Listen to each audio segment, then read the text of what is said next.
Good day, fret friends. I have just taken receipt of a piece of history. It's a lovely, lovely guitar, and you never guess what's in it. And even if you looked at the case and tried to guess what's in it, you're going to be completely wrong. But you're going to be completely wrong anyway. The guy's just driven down from Northampton to drop this guitar off to me. He's been in my queue for a few months. I've actually got him in today. I'm quite excited about this one. Now, I've seen it, and I know what it is. You don't, but you're going to find out in a second. And there you go, look at this. Let me take it out. It's not the right case for the guitar, but that doesn't matter. But this is the guy's pride and joy. And I'll tell you a little bit more about it once I've got the case out of the way. Like so.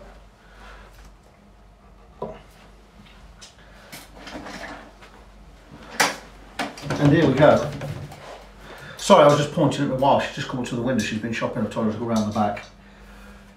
There you go, look at this. Ibanez Roadstar 2 series, made in Japan. The prequel to the RG series. It does say on it RG200, made in Japan, blah, blah, blah, blah, blah. Look at that. Serial number F something. Is that Fujigen? F for Fujigen?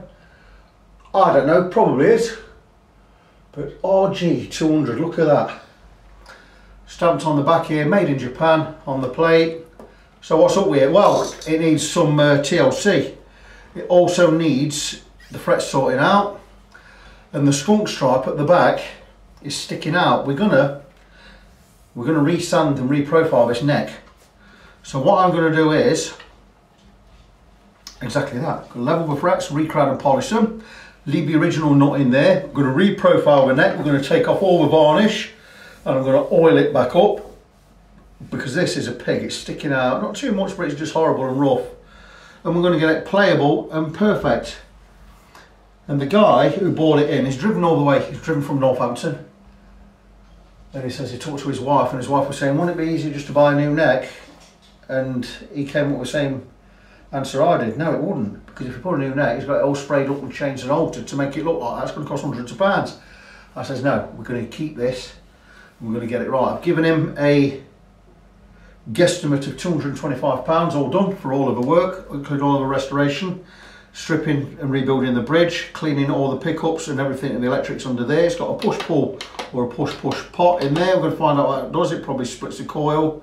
We're going to basically redo the check all the electrics, make sure they're non-crackling. 5-way switch there, so we're going to sort all that out. Then we're going to redo the frets and do what I said to the neck. Reprofile the neck, not change the shape, just remove the varnish. I will oil it all back up, but we're going to reshape this bit so it sits and it feels nice in the hand and get it back up to perfectly playing. And it's not going to be an expensive fix. There you go, so that is it. I've not had one of these in before. I have had I had a guitar that was an Ibanez, but it was before the RG series came out. Before the Roadstar, it was a pre-Roadstar one, so it's a late 70s, very early 80s one, and that was amazing. And this has come from that, obviously from that kind of design. So yeah, so brilliant. So I'm really looking forward to this one. It does need cleaning up, that's not a problem. What I promised the guy, so he said, we listen to the pickups and tell them what you think, blah, blah, blah, blah, blah. And I said, so I'm going to plug this in a minute, give it a go, just to get some idea of what kind of sound and what kind of output it's got. And then we are going to strip it, crack on with the work. So a very interesting project for me. I love these early 80s Japanese guitars, they're fantastic. So let's see what this holds in store. So we have the RG200 or the Ibanez RG200 on the bench. I've just had it plugged in just to check what these electrics do. We do have a push pot, and that is it's a coil split on the bridge pickup, because that's full humbucker there.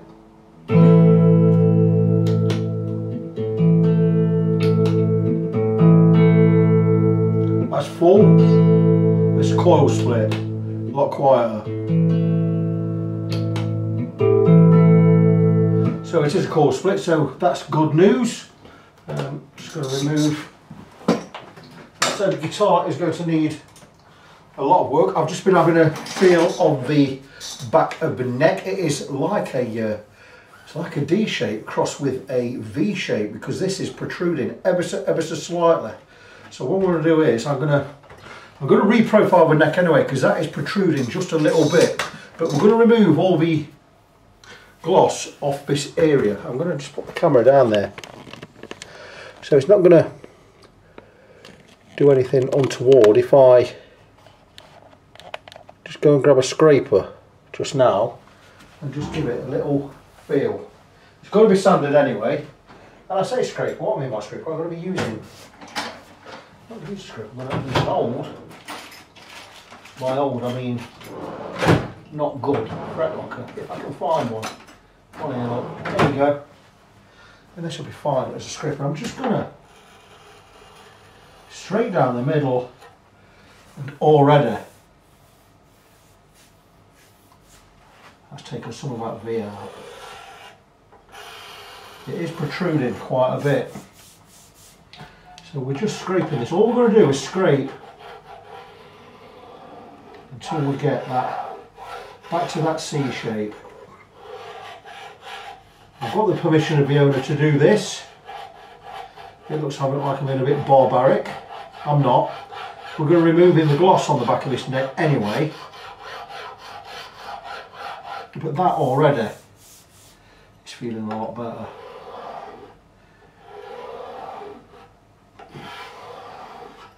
And you can see exactly what I'm doing there. We've already decided we're going to be removing the gloss. Now I'm not going to touch the headstock. I'm not going to touch this bit. I'm just going to take the gloss off here from the heel to this bit, just coming into the headstock, and we're going to oil it with some boiled linseed oil. I'm not going to add any stain. Just going to let the wood be its natural colour.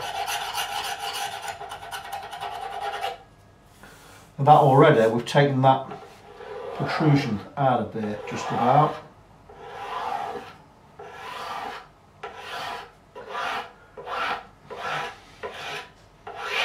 I'm going to be doing this before I level the frets, because we level the frets, then we'll start doing this, we're going to muck the frets up.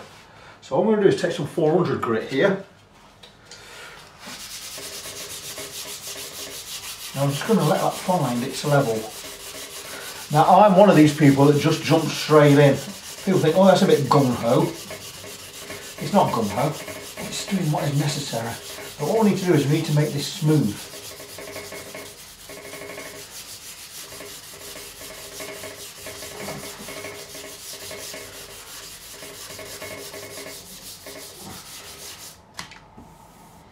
And that already is beautiful.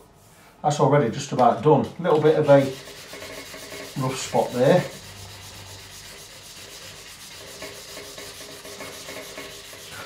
Now you can't feel what I can feel, but that already feels beautiful, and that is now flush to the neck.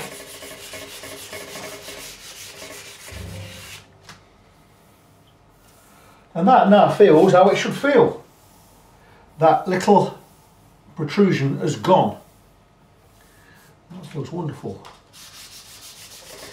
A bit more rub in there.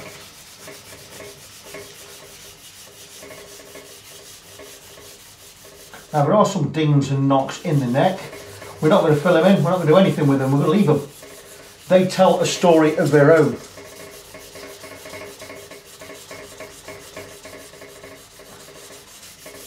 I've just watched the preface of this, or the appraisal video I did for this guitar, because the guy's girlfriend said, why don't you just buy a new neck? The thing is, buying a new neck and replacing it is going to cost a lot more money than I'm charging for doing this. I've already told you I'm going to charge you 225 quid for sanding the neck down, doing a complete fret level and a complete setup and checking all the wiring and everything. The wiring already is scratchy, so we need to get that sorted out. But what we're going to do now is loosen these strings for starters and get rid of them.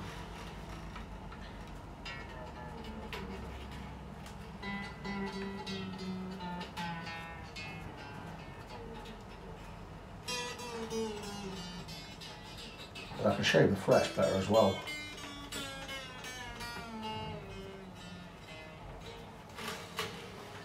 Nice pair of cutters just here, and we're gonna. In fact, let's unwind the strings. Let's not use cutters because they start to bring about, and I start stabbing my own fingers then. I don't want that. 1 second, I've got someone at the door. So that was UPS at the door. I've just sold an amp on eBay, a Boss Katana that I didn't actually buy. I bought it for a client, and when I bought it and paid for it, he changed his mind. I said, you can't change your mind, I've paid for it.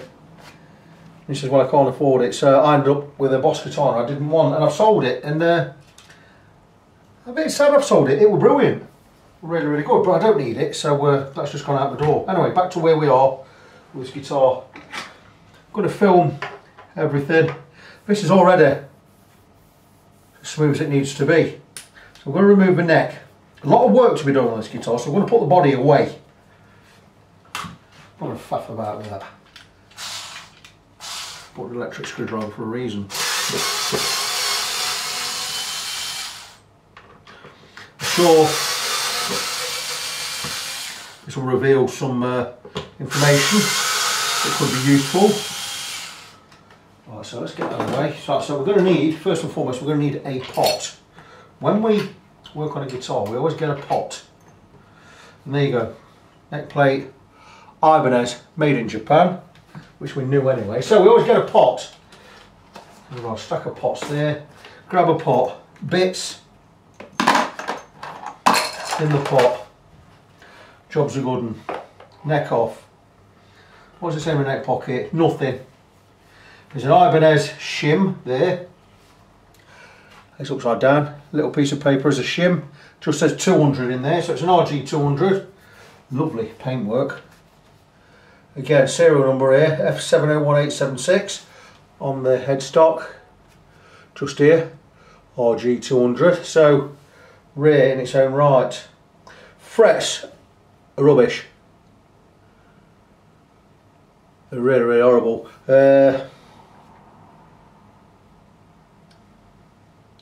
May struggle with these frets.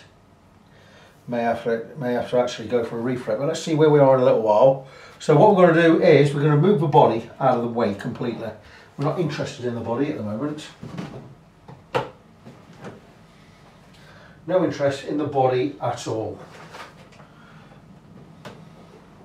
Stick the body back in the box, case, what have you. Oh, this case smells a bit. So let's get this neck stripped. Going to do it all on camera. As you can see, the neck is filthy. I'm going to be cleaning that very shortly. So I've got one of these gubbins, great for removing knobs and nuts and screws and what have you. I just need to make sure I get the right way on, which I haven't. Just going to loosen. Have I got it the wrong way again? Probably. I'm not using my loaf, am I? This is actually going to be very awkward. No, it's not going to grab. Right, we'll get the right spanner. Could do with a little socket set. I do have a socket set, that's in my car. This 10mm should work. So let's just get these on here. That's good. No expense spared here. These are just a tiny bit too big, these 10mm. Let's get the next one across. That's the problem with the one with the black ones. With a 7/16 it's going to be too big. Yeah, I think a mile too big. Nearly swole. 3/8 too small.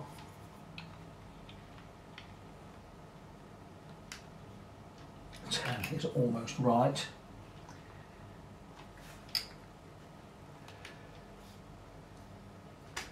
The paint on them, you see, just adds that little bit extra. These have probably never been off ever.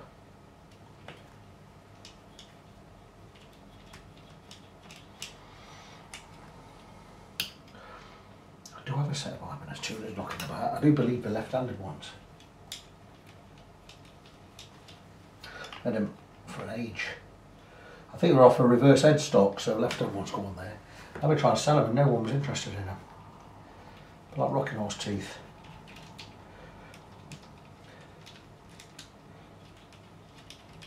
Whatever that means. I went rocking horse poo, didn't I? Or hen's teeth. But anyway, whatever, there you go. I'm sure someone will call me up on that. So these frets, looking at them, I'm not convinced I'm going to have enough material there to do a fret level. I'll ask him if he wants a refret. Might have to be a refret. So 1, 2, 3, 4, 5, 6 in the pot. I'm not going to mark these where they go. I'm just going to take them out. 1. These are made by Goto. Top Japanese equipment. 2.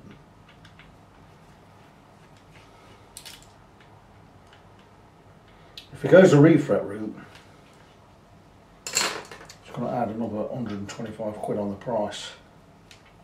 Don't think you want to go that high. 350 quid, but see what I can do. I think it's a lot more work for me. 5. What I'm going to do is I'm going to go ahead with the level and see how they come out. I'm going to measure them. I'm going to measure them right now actually. It's just these whelps, these are really, well, they're not as deep as they look. I think they might be okay, but they are going to need a lot of work. I'm going to have to remove that knot. I was hoping to leave the knot in, but we're not about to get that. Not about to level these with the knot there anyway, so we'll get that knot out. I'm going to bleed on there and try and drift that out in a moment. I do have a knife knocking about. So this is all being done right in front of you live. String trees, one high, one low. We'll remove these.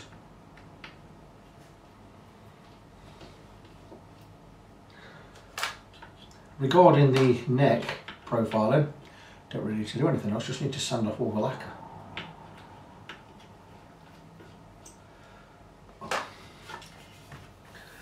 That was protruding, it was sticking out quite a bit and it was like a sort of a V-type shape just at the top there, and I've got that all nice and smooth now.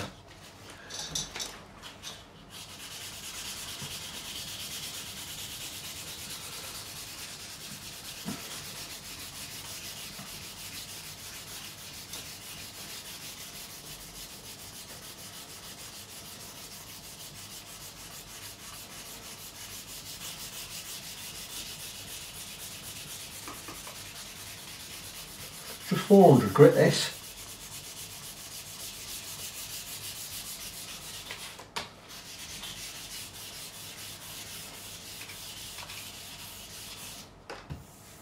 And that now is as smooth as anything.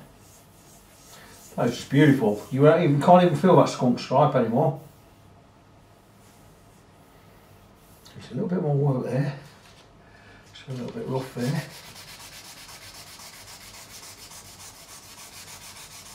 I could get some 80 grit or 120 grit on here and just start taking off this lacquer. And what I tend to do is when I get around here, I stop short again to the headstock. And I'll just finish off, I'll just blend it in with 80. And not 80, with 400, sorry. So I'm probably going to go with some 80 and 120, just remove the lacquer. Then we'll hit it with some 240 to smooth off and finish it off with some 400 around these areas here. But that is exactly how I want it. That skunk stripe is not sticking out anymore, it's perfect. Oh, it's beautiful. It's still a slight V shape. You can feel it here. Don't know what the camera's picking up, if it can pick anything up. It's not, because you're not going to get a cross section of it, but it is a very, very slight V shape. See what I think there. Yeah, just on this area here. I'm going to leave that as is. But yeah, beautiful and smooth now. So this is going to need a lot of work to get all this off. And those frets. Whew. keeping the tape running, so to speak. I did tell him when he was here that there's enough material on this to do a fret level. If I said that while he was here, I meant it. If I meant it, that's because it's true. So what we're going to do is we're just going to take a measure. If I'm going to remove it 0.2 millimeters off these frets, I'm going to see what we've got left. So what I'm going to do is I'm going to measure with them. Now, best way to do that is undo.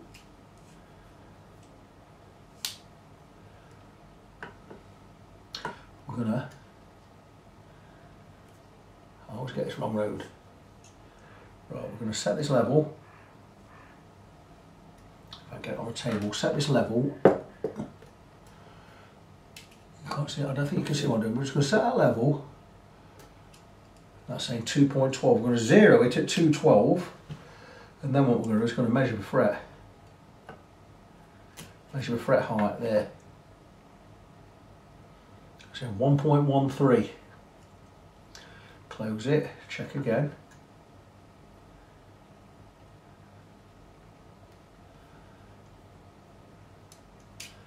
So that's 1.13. Zero it out.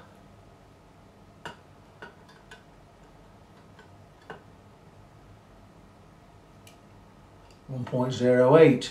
So we can go about 0.2 millimeters off there without affecting anything. And once we get below 0.8 millimeters, we are not going to be able to cram frets. Just level this off again. There you go.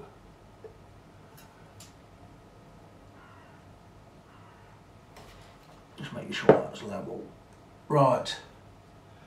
Zero that out.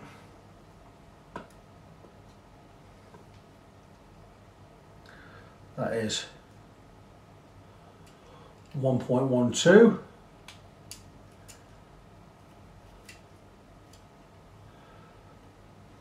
This one 0.99, so that's 1 millimeter there. That is really a bit too short.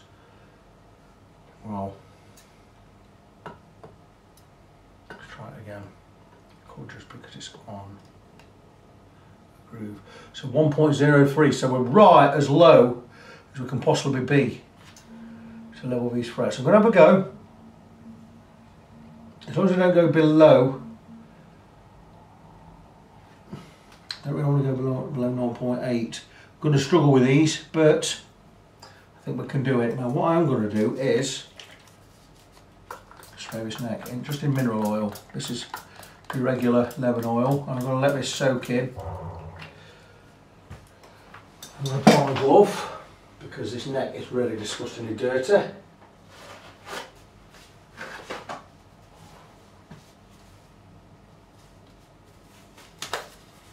Let's soak in. I'm going to give the fingerboard a scrape. Get all this gunk and crap off it. I'm also going to try and remove the nut without damaging it. Sometimes you can level frets with a nut on, but in this case I don't want to. So I'm going to let that do its stuff.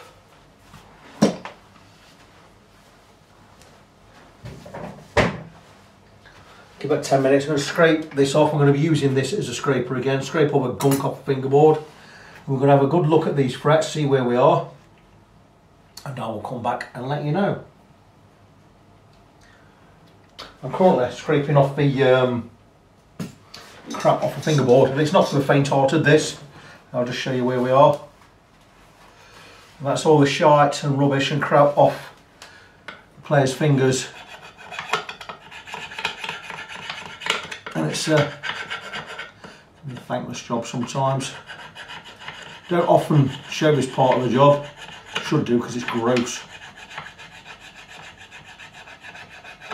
Again, look. I'll just show you where we are there.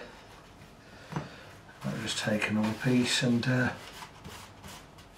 but this is all the crap off your fingers that's built up over the years.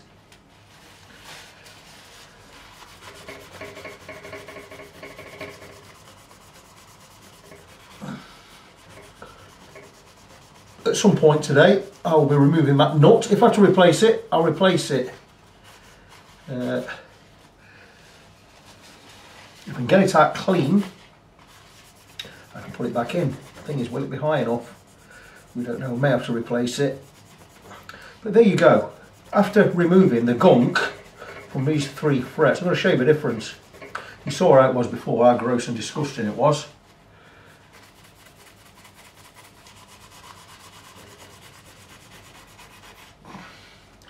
Those 3 end frets are now beautifully clean.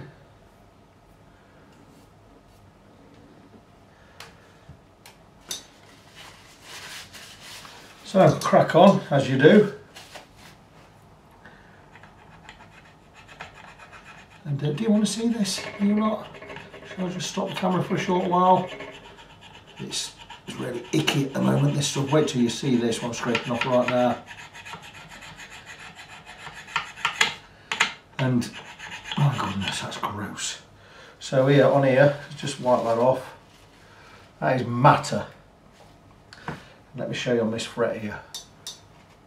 That is matter. It's almost like soil. A thankless job and a horrible job, this. So it's part of it. But hey ho, it's part of the job. That's what we earn his pennies for.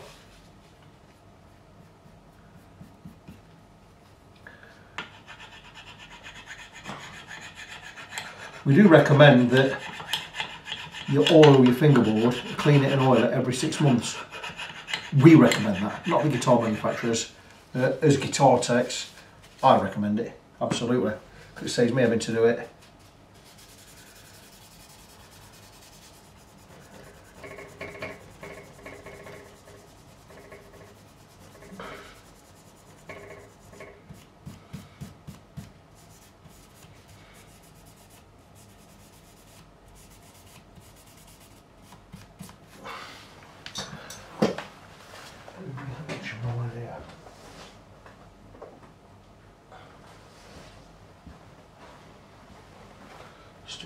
So I'm going to crack on and get this done. I will come back and give you an update soon. Right, so talk to Alan. He says if it needs a refret, give it a refret. So what I'm going to do is I'm going to level the frets. I'm going to try and get them leveled where there's none of these indentations anymore, but there's enough left to re-crown. I'm still thinking it's probably going to be better off with a refret because there's going to be nothing left on these frets if I level it. But before I do any of that, I'm going to have to remove the nut. Also, you'll see that the fingerboard is now clean. I've cleaned the fingerboard, scraped all the gunk and crap off it, which is not the nicest job in the world. But, you know, I've had worse, I've seen worse. But that is beautiful. If a little bit more item frets, we wouldn't have to worry about having to refret it because it wouldn't need a refret, it would be absolutely fine. But I'm thinking we're probably going to have to go for a refret. The skunk stripe at the back is now sat absolutely flush with the neck. I've sanded it back and I've just put a little coating of oil on it just to show how it is finished. But what I'm going to be doing is I'm going to be sanding back from here to here. And I'll be just coating it with 7, 8, 9 coats of thin boiled linseed oil just to give it, you know, some protection, just so it's not bare wood, and that will be fantastic. You can see where it's lighter now where I've already sanded it behind the skunk stripe. So this is all going to have to come off. I'm not going to scrape, I'm going to sand it. So that's going to take a fair bit of time to do that. If it does need a refret, I'm going to add 125 quid to the job, which again is getting that a little bit cheap because I should be adding a little bit more than 125. But because he's having all the sanding and everything done on the back of the neck, and that's going to cost him a bit more, I've decided to tie it all in and do it for a standard price. So if he's having a refret with the sanding and oil coating, we've already fixed that area. I'm going to do him at a total price of £350. That will include a brand new nut as well where needed. Now what I'm going to do with that nut is, I think I'm going to need to remove it. I'll just show you some of the crap I got off the fingerboard. There you go. It's never nice. It's not a wonderful, just not a great job, but needs must. So what we're going to do now is we're going to try and remove the nut For this I'm going to need a X-Acto knife, a scalpel over in England. And what we're going to need to do is just cut round where it's sat. Make sure this blade is in tight because it can work a little bit loose.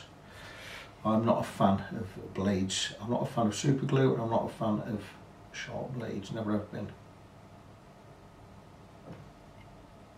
Okay, that's there. Just make sure there's no lacquer because it's not going to remove easy. And again, this side, we don't want to damage anything. So make sure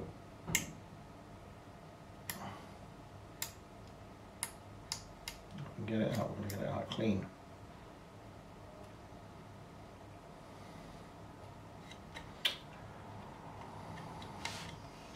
So what we're going to do is we're going to score just around the back. There may be some lacquer, some overspill of lacquer on there. And we're going to try and just drift this out.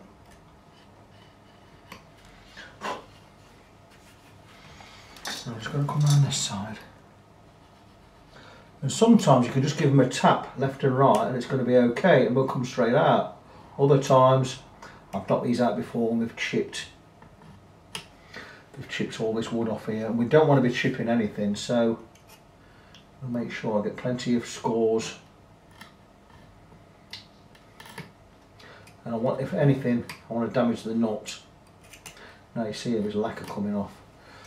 Big chunks of lacquer coming off there, which is absolutely fine because I can reseat this and put oil around the edge and that's great. I don't want to be knocking any wood out.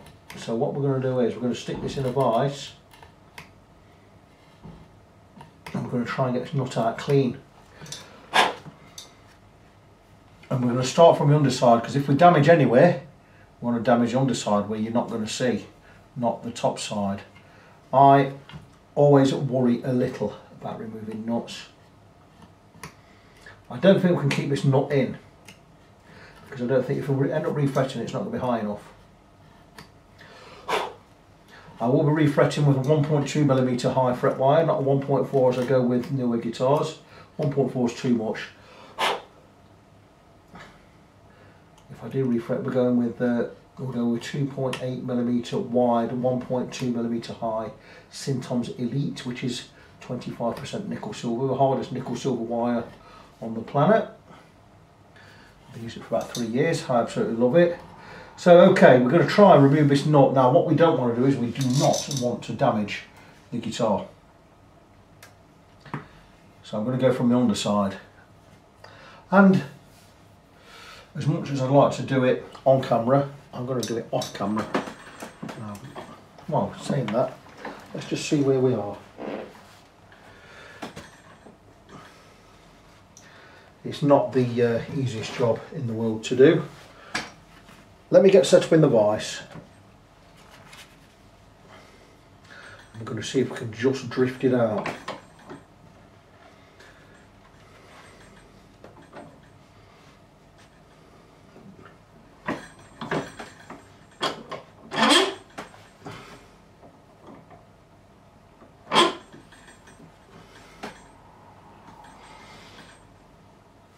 Okay. I'm not going to turn the camera off, I'll leave it on, I'll leave it running. And if I do damage it, you're going to see me do it, and you're going to hear me scream. Okay, so that's where I'm working. Need to come a little bit higher.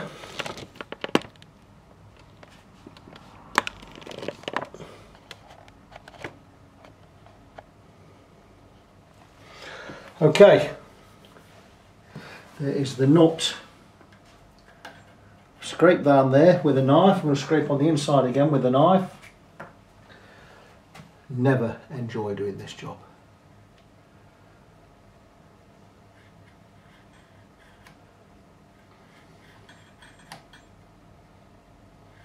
I could just give it a tap and it'll drop straight out.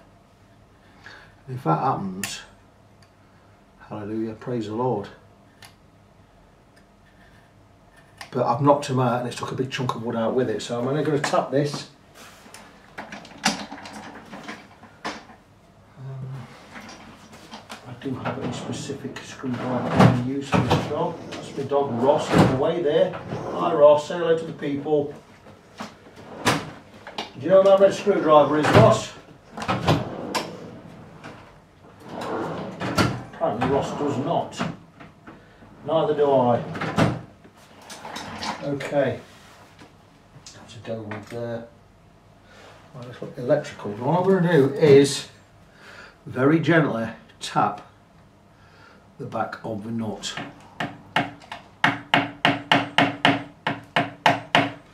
And it may drift out, it may not. And it is not. But it has split, which is not good news. So I'm going to have to drift it out, the looks of it. I'm going to break it out. So it's having a new nut regardless.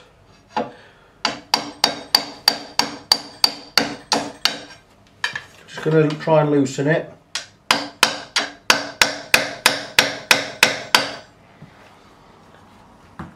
I would have loved it to have drifted out, but it is not playing ball, which means there's a lot of glue in there. It has been on a number of years.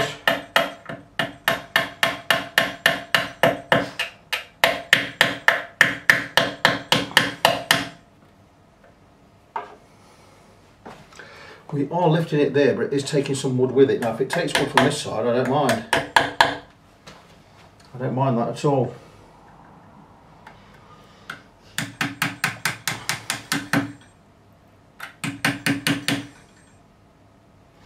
Okay, we have got it out, and we have got it out clean. It's taken a big chunk of wood here, but we can glue that back in, that is not a problem. So what I mean though about... We have got that out, nice and clean.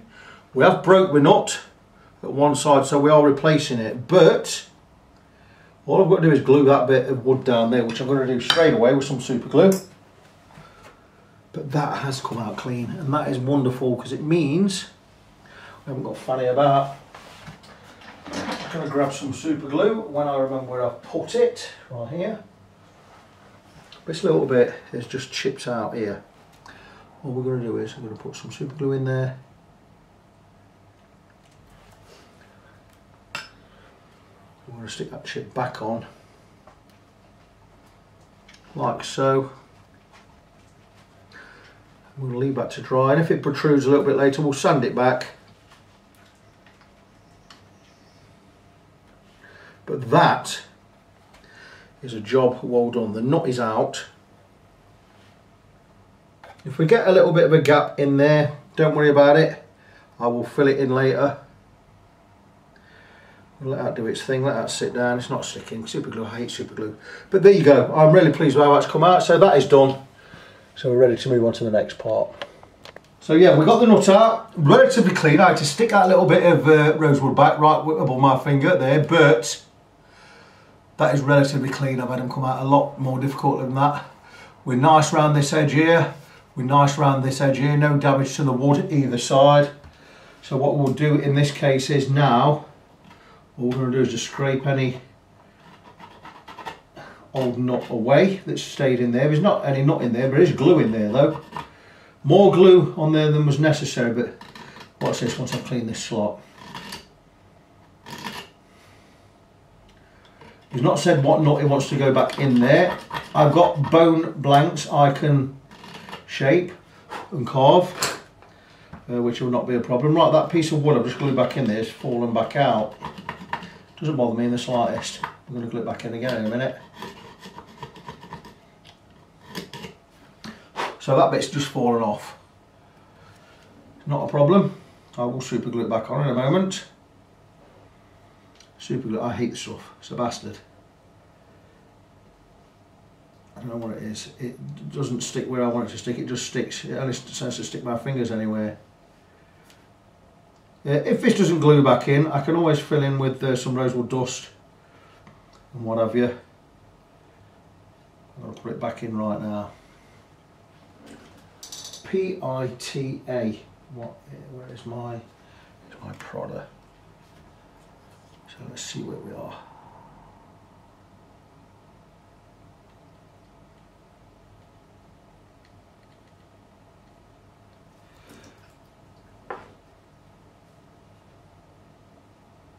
Float this on there, try and get it to where it needs to be. I do have the perfect size file to sit in this slot, file this slot again anyway, but there you go, that's in, and I'm not bothered if it's not imperfect. If we see a little line where we have to glue that in, even better, because that will show that we've had to repair it,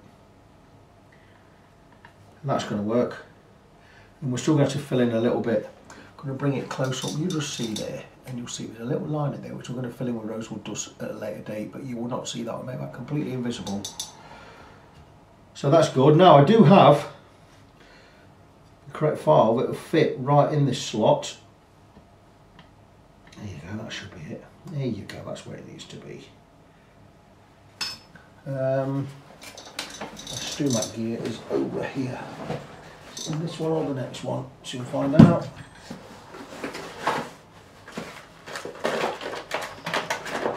I've got a 3mm and a slightly under 3mm. And these are perfect for cleaning these slots. That one goes right in there, it's perfect.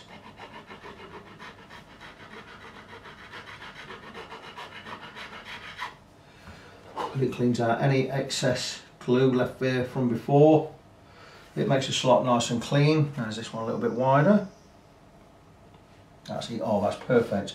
That is a 3mm file, which is fabulous because we can just draw it in and just draw back. That piece of wood fell off again, look.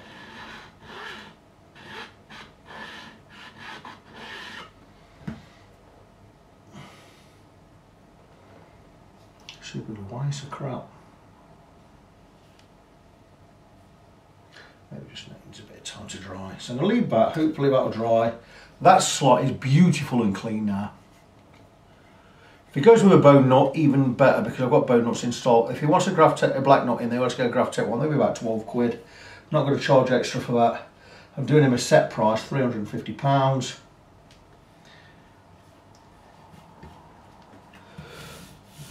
And that's it. That is now ready for me to level the frets. And if just a level is needed, make my job a lot easier and a lot quicker. A little bit of repair to do around this wood area. That's great. So let's have a look at the hammer wrench there. It looks to be a, we're going with a 4mm. Yep, and we do have quite a bit of backbone there, so we're just going to run it back. There you go, that's worked fine. It should be a 25.5. We are a 25.5, so we know the truss rod works as well.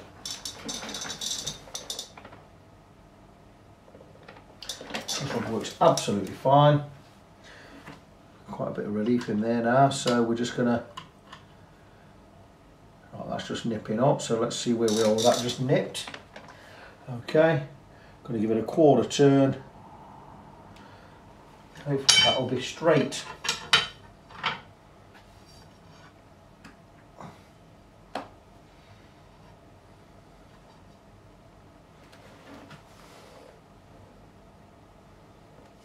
Still a tiny bit of relief in there. We're going to get another little turn. We're not quite going a full quarter turn.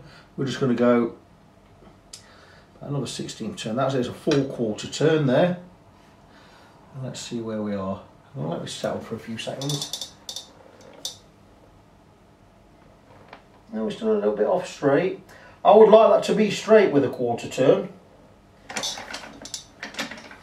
Give it just a little more. And I would love that to be straight. So just over a quarter turn there.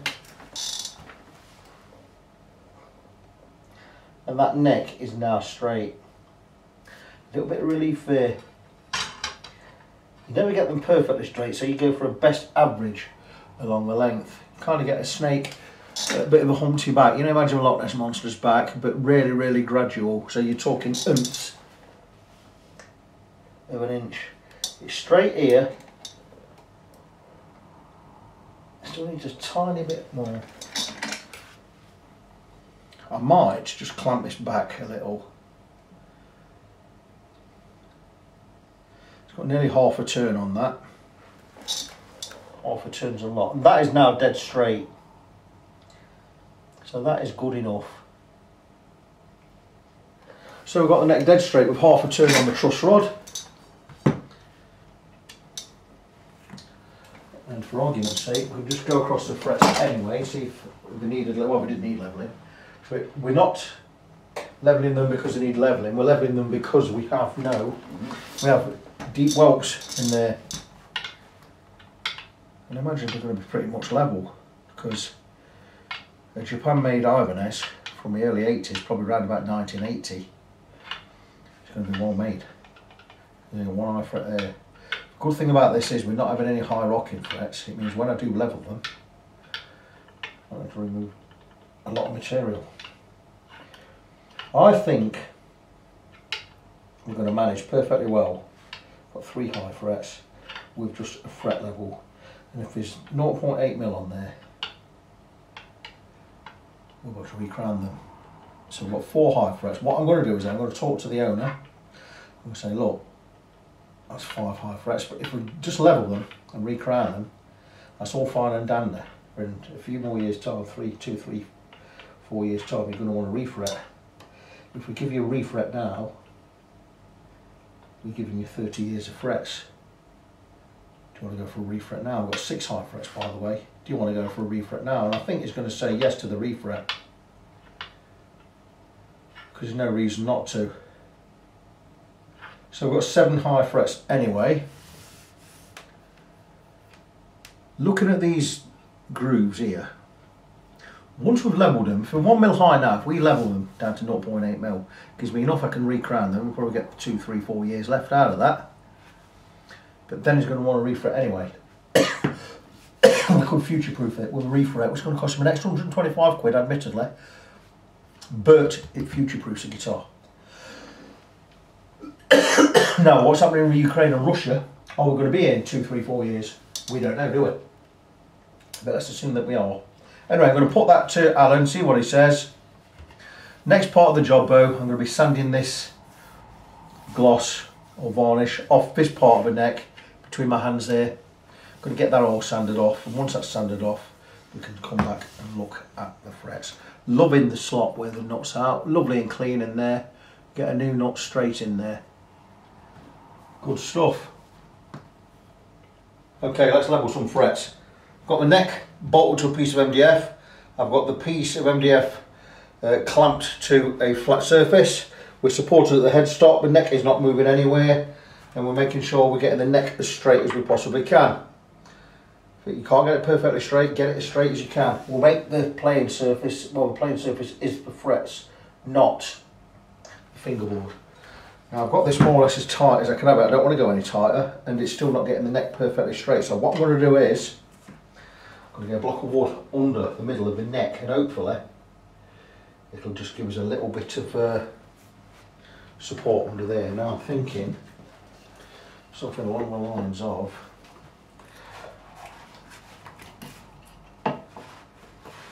this gubbins here. Should do it. There's a few ways. I can put another clamp on that end and bend it into straightness. I will then remove, in fact I'm going to loosen the truss rod nut. We don't have to get it held straight, we just have to get it straight. It's all about this neck being straight. It doesn't matter how we get it straight, we just have to get it straight. So I'm going to grab a rubber clamp, and I'm not going to go tight with this. We'll stick another business card on there. Stick some of my old business cards on there, what have you. And we're just going to gently clamp this down. All this has got to do is hold it straight. It hasn't got to hold any great tension. It's just important we get this neck dead straight. Right, that is now too much back bow, which is good in a way.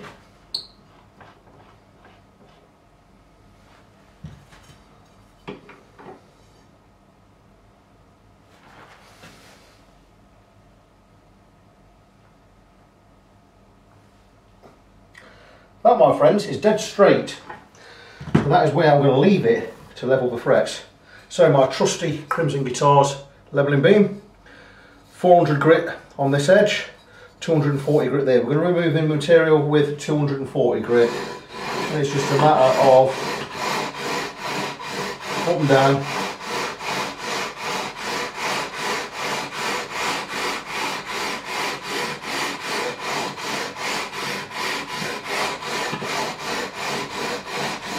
I'm going to stop as soon as we've got rid of the grooves and measure the height of the frets. So it's going to take me a while to do this.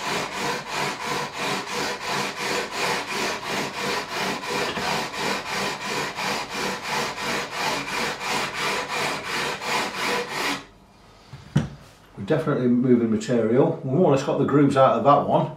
Still got a couple of deep grooves in a couple of these at this end here.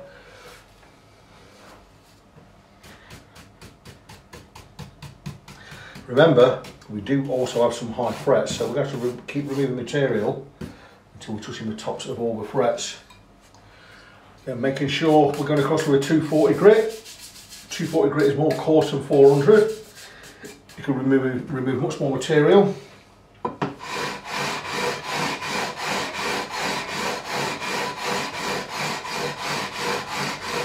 Notice how we go in a straight line on this end, we overlap because we follow the radius right to the edge, keeping the level straight like so. So we're overlapping a little bit there, that's normal. The only time we don't do that is when we're doing a radius that differs along the length, like a compound radius. This is not being a compound radius, it's a set radius along the whole length.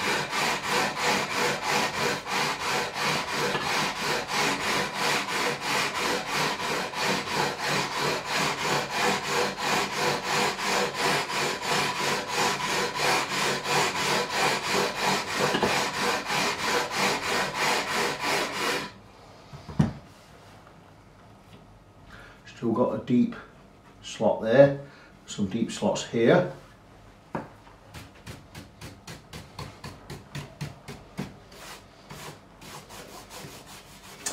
We are leaning towards having to refret this guitar because we've still got deep frets in this middle area. But let's see where we are, see how far we can go.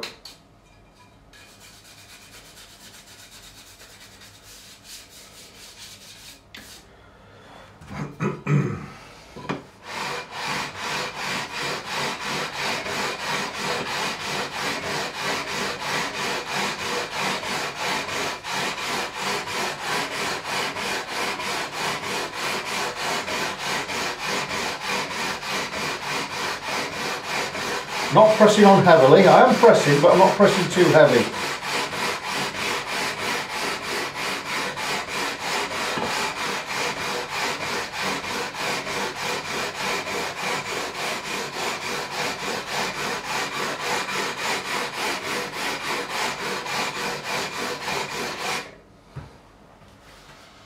Still got some slight grooves here, but nowhere near as bad as they were.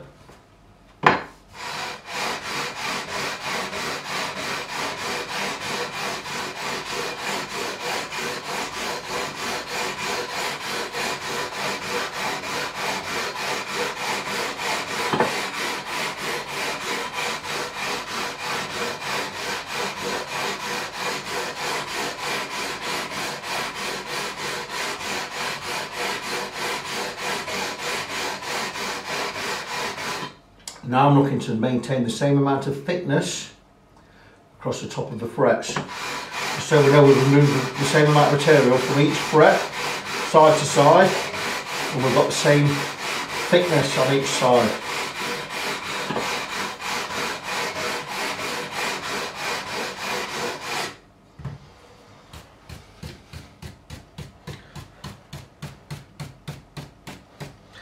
And I think we're just about there.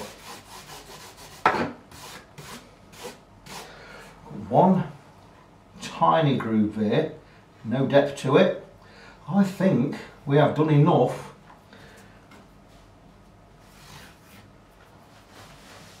to say that these are level, but it's all about the height of the frets. I'm going to measure how much material we've got left. Now let's first go across and check the level.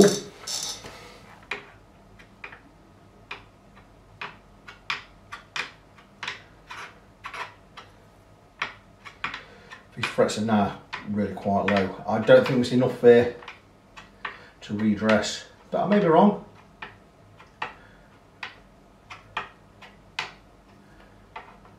We certainly are level.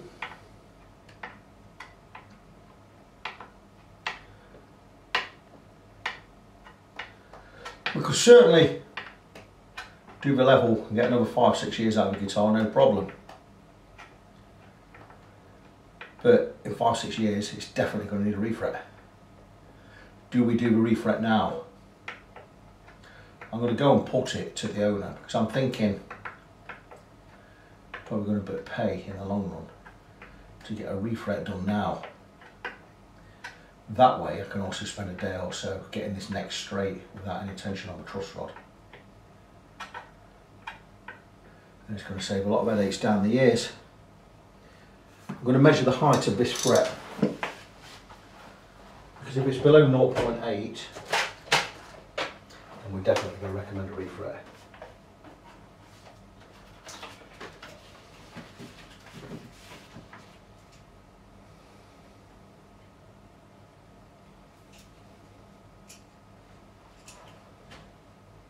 So if I just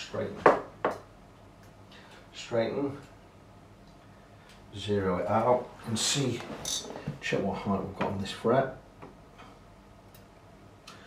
0.84. We may just have enough. I can work with 0.8. We're going to level it out.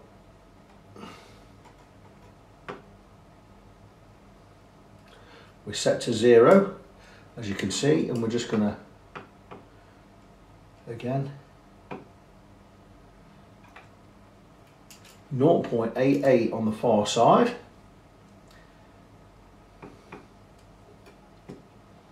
So right on the very far side, 0.84. So we have got just enough to recrown. Let's check on this side. 0.82. So we're going to go just a little bit more. I'm going to check some of these in the middle. I'm going to check this one.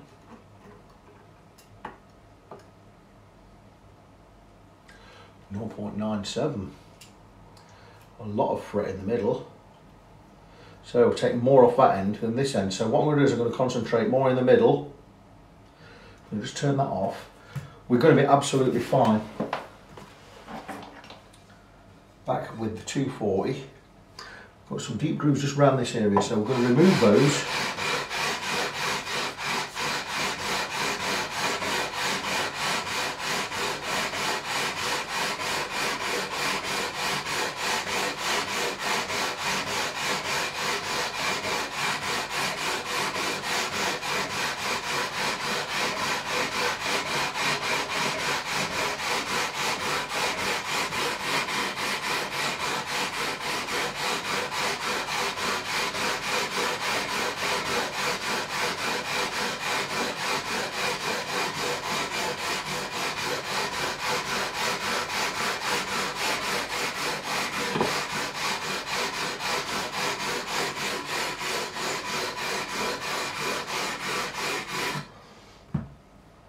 Okay.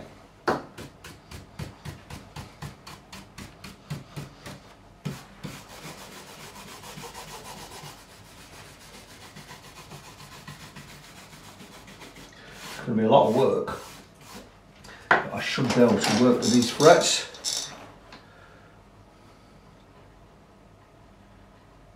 Slight groovy, you're not even going to notice that when you're playing it. Again, check for height.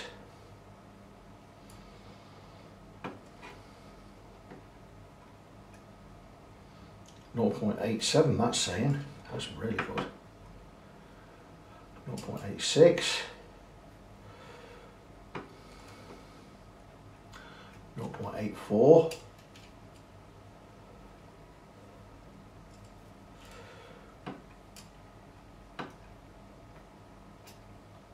0.87. 0.79 it's saying on the edge. Maybe I just wobbled that a bit too much. Let's have a look. 0.86 on the far edge. Let's check again. Fiddler to use this piece of kit, but it is so accurate. 0.86. This has been the Stumac version. Well, that's got a little bit there. We can measure the height of frets. It's just really, really good. So let's go over back to the middle. I say 0.95. So frets here are lower than there. We're just going to make do with that. We're making a leveling surface for frets, so it's going to be okay.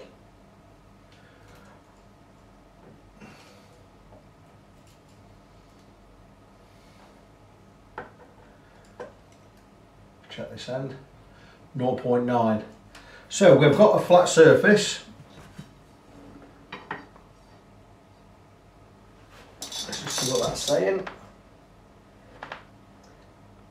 Obviously, because the wood dips slightly in the middle, the frets are staying a little bit higher in these middle areas.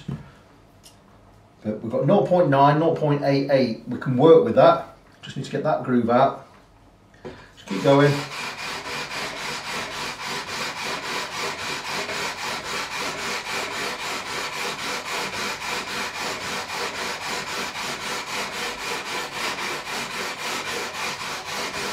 End of the day, it's more work for me because I'm going to spend a lot more time crowning.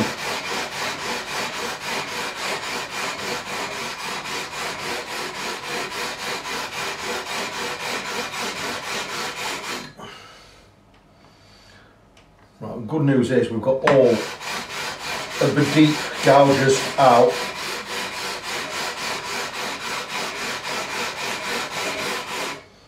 We're going to take some measurements again. See where we are. I bought some new marker pens. We're going to take these marker pens, two brand new Sharpies, look. We're going to mark the tops of the frets. I'm going to go across with a 400 grit just to smooth them off. If we can get in this set of pens.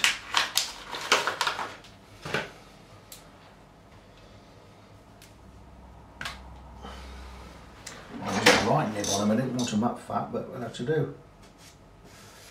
So let's go across the top of the frets, and this way we'll see if the frets are level.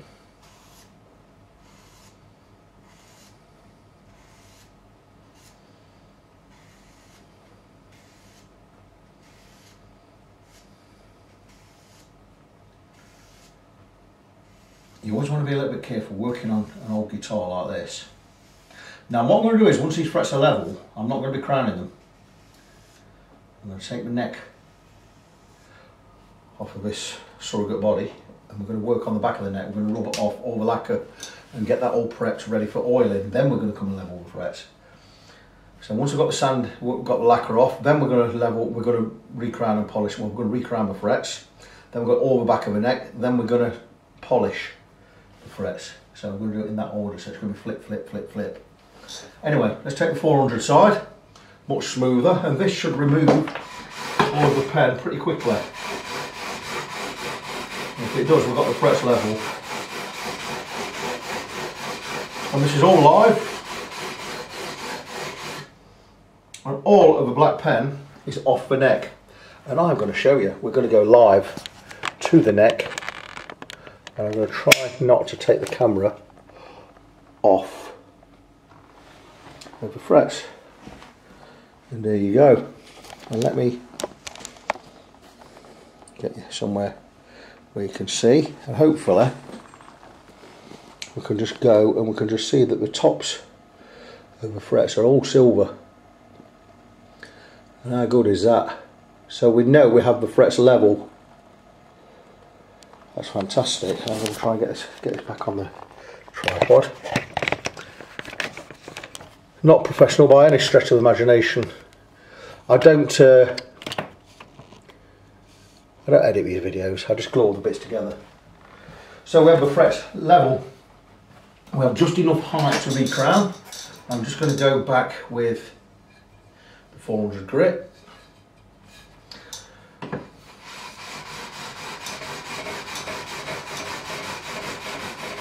Just even out the strokes on all of the frets.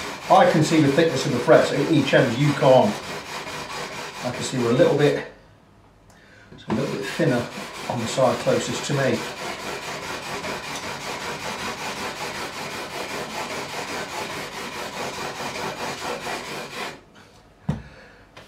But that, my friends, is fret now level. I'm really pleased with that. So I'll take a picture for the owner, let him know we've got the frets level, we've got just enough height to recrown. It should give him another 5-10 years. Let us just take another measure. Exactly 0.8 in the middle. Crikey, we are cutting it fine.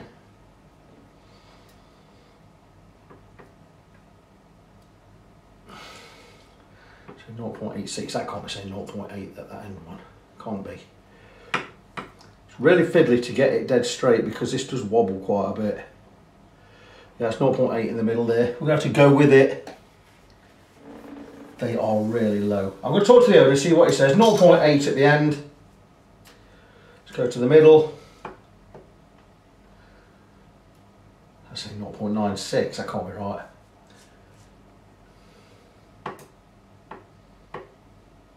.9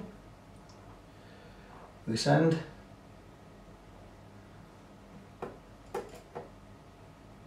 .88.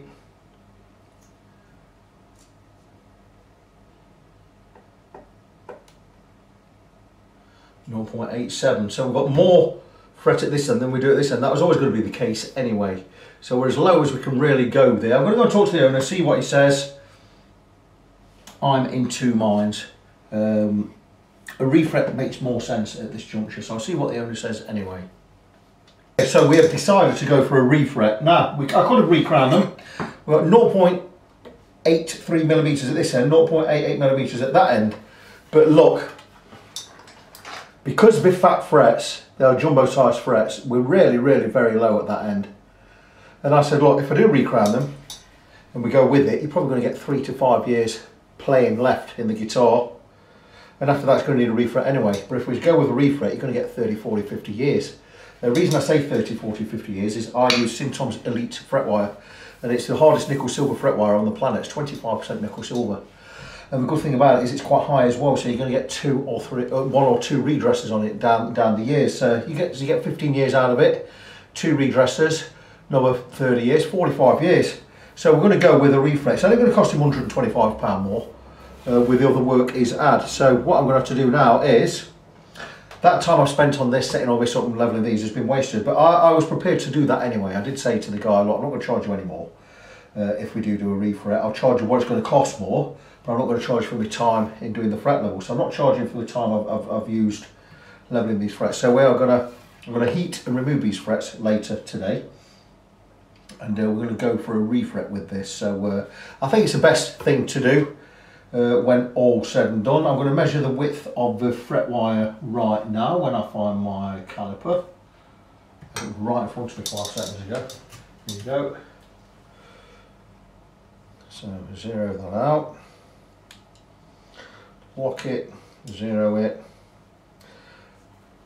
Looks to be about 2.5 mil. It's 2.9, it's a jumbo anyway, it's 2.8 is what I'm going to use.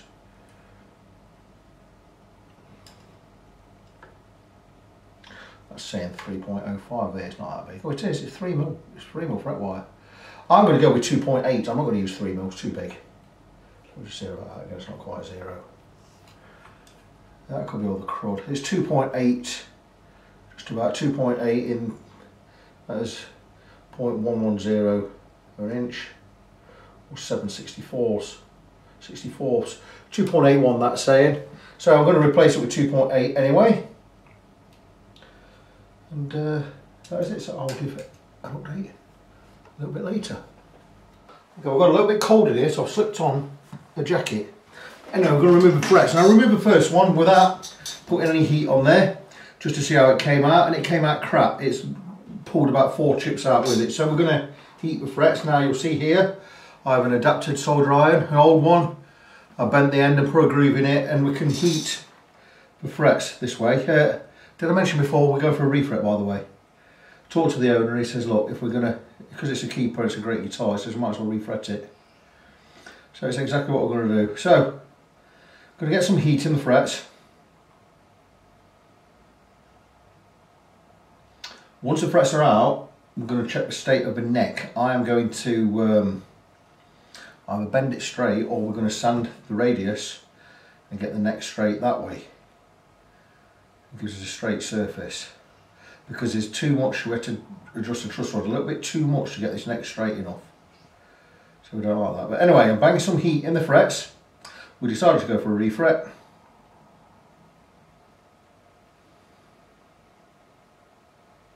A little bit of heat in there. We're going to just nip the end up. Once the end's nipped up, we're going to stick in one of these wonderful contraptions, chip stopper from Stumac, and we just slide that into the fret, and as we lift, should stop us getting too many chipped out areas, and that's come out a lot better. Certainly better than the last one. So we're going to carry on, do the same again. Get some heat in there. Any glue or whatever in there, it can bubble slightly. When we've got a fret hot enough, it will let us know we've got a little bubble in there already. So get some moderate heat in these frets. Just helps them lift that a little bit easier.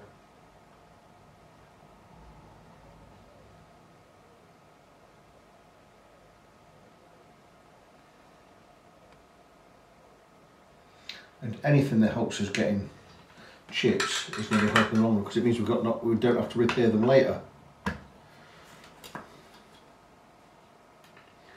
Because I will be able to repair all the chips. That one's come out so well, look at that. No chip at all in that one. Quite a few chips in that one, a couple in that one, nothing there. But when it comes to re-putting the slots in the guitar, I do have a perfect blade for it, with the depths. It cuts to the right depth, it cuts to the right width. Half a mil, it's just a matter of, look at that, already done. So I'm going to crack on with this. It's going to take me a while. Once it's done, I'll come back, I'll show you the state of the fret board. We'll see where we're going to go from there. Chips need to be repaired on this bit, but the second one's fine, third one's fine. So it takes a while. As with any of these jobs, take your time, enjoy it. I will have something on my iPad in front of me. I don't have anything on the iPad at the moment. I never do when I'm recording video, because it's been done for copyright once, just for playing some music in the workshop, unbelievably. But anyway, number 4. Sometimes you need to just coax them out a little bit. They will take, you might struggle just a little bit coming out. But there you go, that one's straight out again. That's come out really well. So that's it, I'm going to crack on with this. I will come back and give you an update in a bit. So here we go, got the frets out. Didn't take too long. Pretty clean, couple of chips to repair down this end. Not much in the way of chip repair for the rest of the neck. It looks pretty good. What I am going to do, I'm going to give it a good clean. I'm going to give it a white now, just with some white spirit, just to get that crud off there. Because a lot of crud that's been in there forever, that's come out with the heated, with the solder iron, and it's bubbled underneath. And I'm just going to give it a white with some white spirit, just to get all that crap off. On a fingerboard. And most of that crud will be on there. Then I'm going to give it a wipe with some naphtha.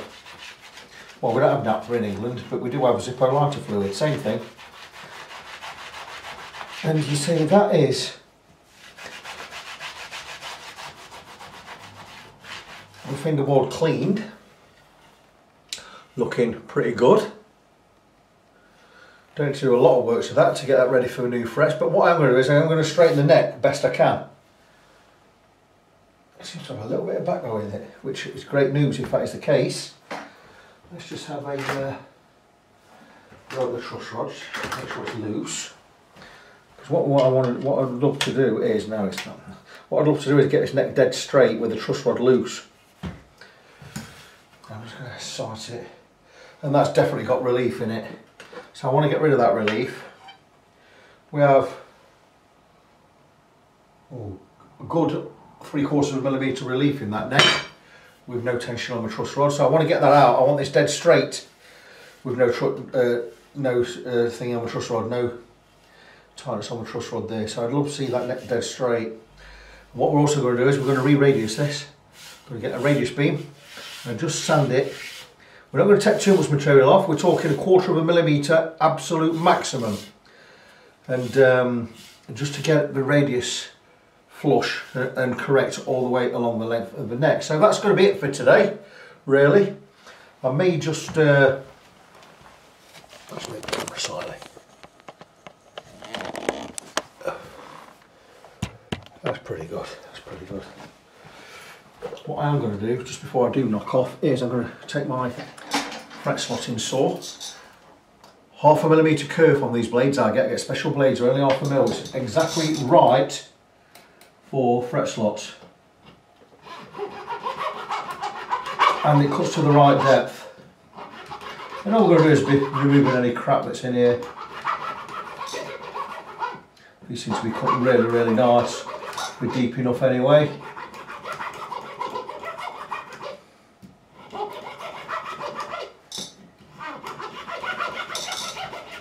So I'm going to get the neck more or less all prepped for new frets.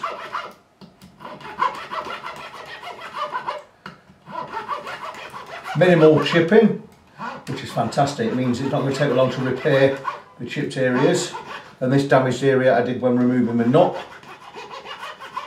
So not a lot of time going into that, which again is great. I'm going to be using some Sington's Elite fret wire, 25% nickel silver. I'm going to slightly over radius it. I'm going to press the frets in, or clamp the frets in.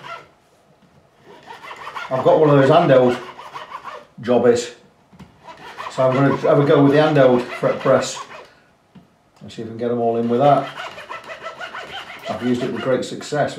Certainly much better than that GMC piece of rubbish I bought for 500 quid the other year, piece of junk. But there you go. That's the fret slots all cut and all cleaned out. Just need to get some naphtha on there, like I said. I don't use tin knocking about. Probably do, but I can't find it, so we're going to worry about it. I buy this in bulk, this stuff. Zippo lighter fluid. This will get rid of all that grease I've just put on. Dry the wood out.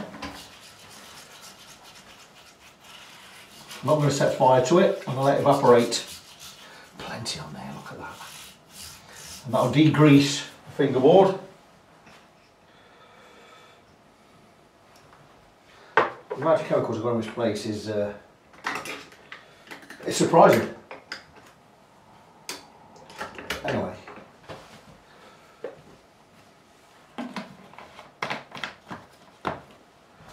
I use this. Don't use it a lot, but always use this in the workshop. It's great for just wiping stuff down, getting rid of crap and crud. Wipe it off and go over again in naphtha.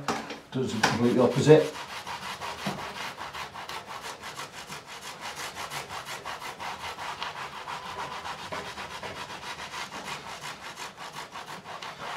So I'm going to back clamp this neck.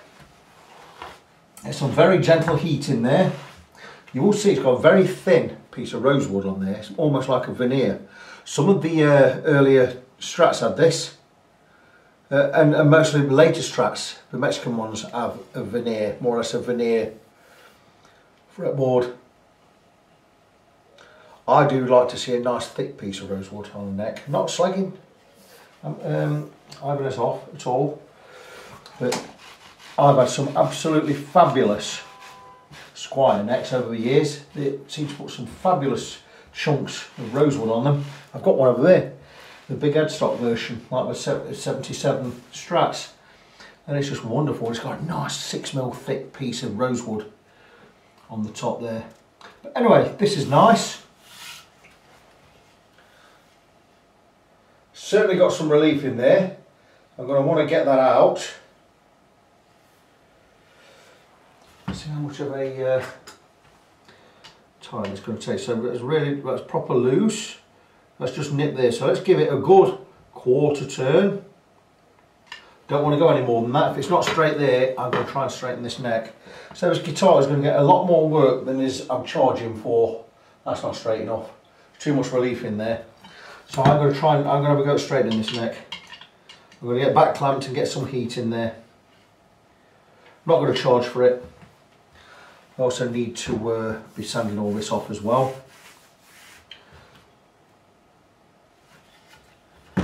Come back tomorrow and we'll get some more work done. So, good morning fret friends, and we are bright and early. We are around about 6 AM and you'll see here I have a neck clamped on a bench. If you look closely you'll see I've got a strip of steel across the top of the fingerboard, and what I'm doing is I'm bending a neck straight. Now this is the Ibanez RG200 neck, and after removing the frets and clearing all the slots for the new frets, wasn't happy with the amount of relief I've still got in that neck, or there is in that neck. So I've removed the truss rod adjuster, completely removed it, it's only in one way. With the relief in the neck, what I've done is I've slightly back clamped. So what we do is we first secure this end, and then I'll make a cheese wedge shaped block to go under the middle. Got that exactly where I want, and what I'll do is with this one I won't strap it all the way down. Once I'll place business cards under this end as well and just bring this down until it's gradually, we've got a very slight back bow. I'm talking a fifth of a millimetre or 0.02 of a millimetre, and once that's done, with a steel strip across the top, I'm going to take a regular clothes iron, not on the steam, just on normal iron, and I've got it on half heat. And what we're going to do is we're going to gradually coax some heat into this steel bar at this end first, just so it loosens the glue slightly. Got everything all clamped nice and tight, so nothing's going to move, nothing's going to slide. And all it's going to do is under this side soften the glue, and once we've done this side we're going to go over to this side, and what's going to happen is the glue is going to soften ever so slightly, and the neck is going to bend, and once I've got it, I'm happy that I've got enough heat in there, and it's only gentle heat, you can hardly feel it at all through wood, but you can feel it through the wood, which is brilliant. Once I've done this twice, this is the second time I've done this part, I'm going to do that part after, I'm going to give it 15 minutes on there, then another 15 minutes on there, then what I'm going to do is I'm going to remove the iron, I'm going to let it dry, I'm going to let the glue set again, then I'm going to remove the clamps, and we're going to see if it's straightened the neck sufficiently to refret it. I pretty much guarantee that it is going to be absolutely right, but we must make sure that before we undo the clamps we let the guitar cool down properly and give the glue enough time to set. So it may be just a matter of leaving it there for 3 or 4 hours. Once that's done I'll unclamp it. If it's straight I'll clamp it again without any heat and I'll leave it overnight, and once 24 hours have passed I'm happy with it, we can move on to refretting it. So just to show again how we are, I first of all make sure we've got a flat surface. I clamp this end, I've got a load of business cards on this so we don't mark the headstock. I'll do that side first, then I won't touch this side yet. I'll build a cheese wedge, so because the neck is not going to be straight, it's going to be slightly like that, so I'll build a cheese wedge to get under the centre, and this will be in there, and what I'll do is I'll pull it down, see how much bend I'm going to get. If it's too much bend I'll place some business cards underneath like I have here, and we have round about 0.2 millimetres of back bow or bend, so when this is all set and everything it's probably just going to set just straight, or it might have a little bit of relief. A little bit of relief is okay, but we had too much relief. Anyway, I'll come back later and show you how we get on with this. In the meantime I'm going to move on to another guitar and I'll come back and update this later. Moving on, got the neck as straight as I could, and I've just come across with a 12-inch radius beam with some 120 grit sandpaper on there, just to level the neck up. We've not removed hardly any material at all, we've just shored it up, got rid of all the old crap on the top of the fingerboard, and I'm just going to check again the level. We've got a bit of a turn on the truss rod just to tighten it up and bring the relief out, and that neck is just about dead straight. Got a tiny little bit of a hump here, so what we're going to do is take a 12-inch radius beam, And just let it take this little bit of hump out of here.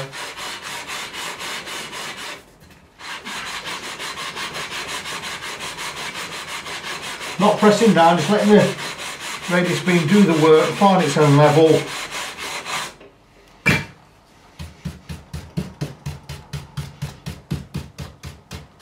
And that is it. And we've got that neck more or less dead straight. It has got a bit of a turn on the truss rod, but that's fine. Still got enough adjustment in there to get back though if we need it. So a quick look. And that neck is now dead straight, perfect for refretting. Just going to check, see how much tension we've got on the truss rod. Give it a turn, so we are, and there you go, we are just about a quarter turn, and we've got the neck dead straight. So where before we was having nearly half to 3/4 of a turn to get the neck straight, we now are only going a quarter turn. And that is fabulous. Let me just see if I can show you without getting in the way. Okay, let me show you where the truss rod is at the moment. Right. Got to bring this out. There you go, now you can see. Okay, so the truss rod at the moment, there you go, that's tensioned up. It's not going one way or the other. I'm going to bring it to loose. And there you go, it's loose. There you go. So that's just bringing to tension, that's loose there, that's tension. We go half a turn, and the neck should be dead straight.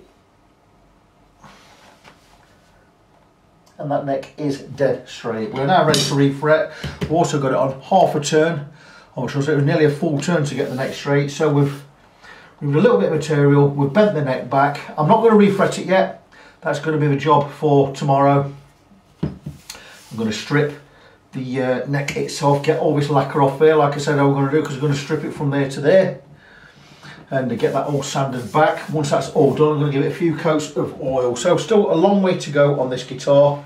I'm going to drop off this one for a little bit. I'm going to move on to something else because it's going to take a couple of days. So I'm going to strip it. I'm going to strip it off camera. Once that's done, we'll smooth it off and we'll start getting some oil on there. Start putting a few coats, 9, 10, 11 coats of boiled linseed oil to go on there.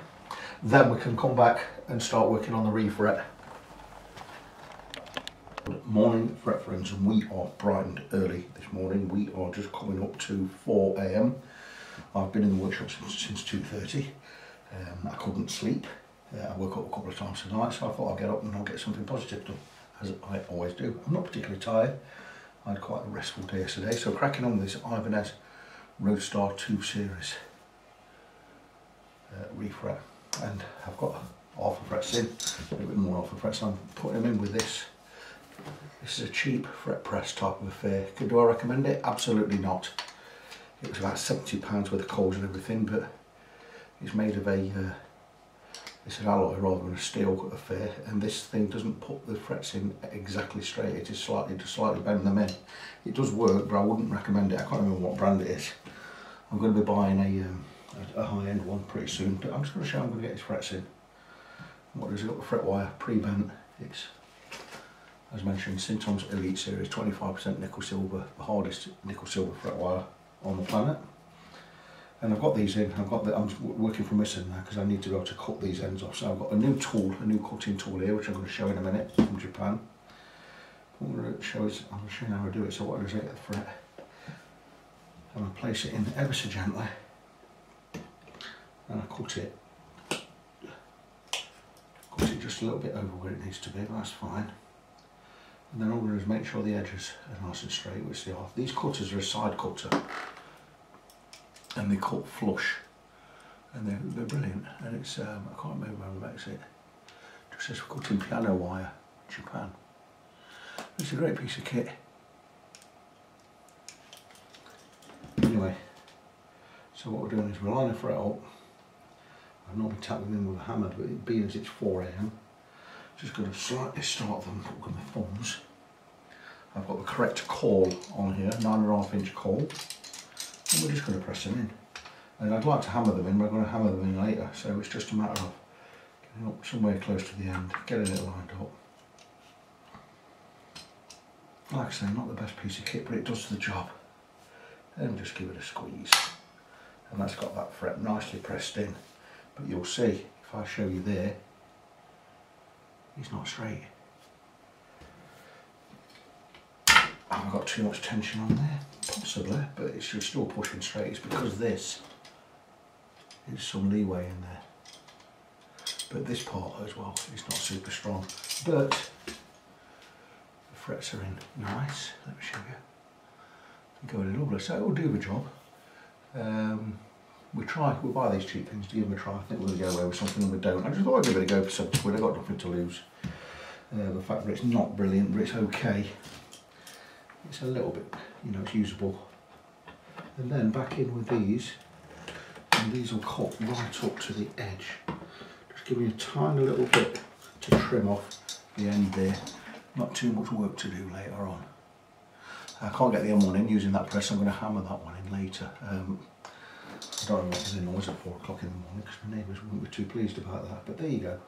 Just going to press these in gently and move on to something else quiet I can do before I won't start hammering these until about 8 AM. So come back for that. I am at a more reasonable time of day. We are 8 o'clock in the AM. And what I like to do is once I've pressed the frets in, which I have, I also like to hammer them. Obviously you've got to do it at a decent time of day, you don't be waking neighbours or anything.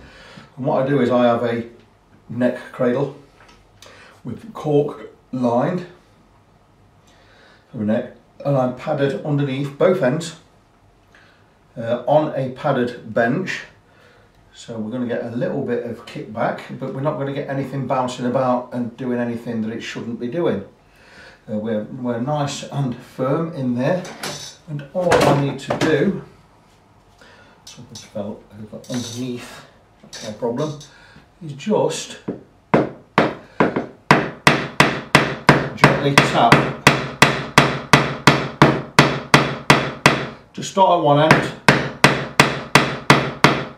just to make sure we're seated correctly.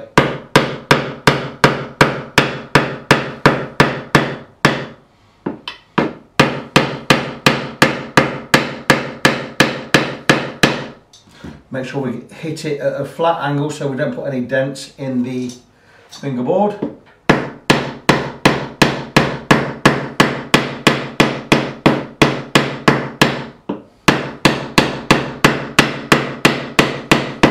Not whacking it.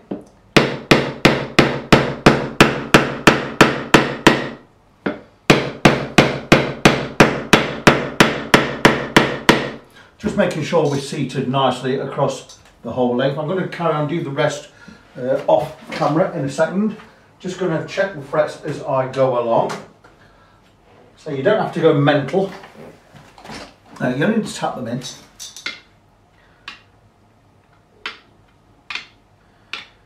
And they're going in beautiful. It's hardly going to need any levelling.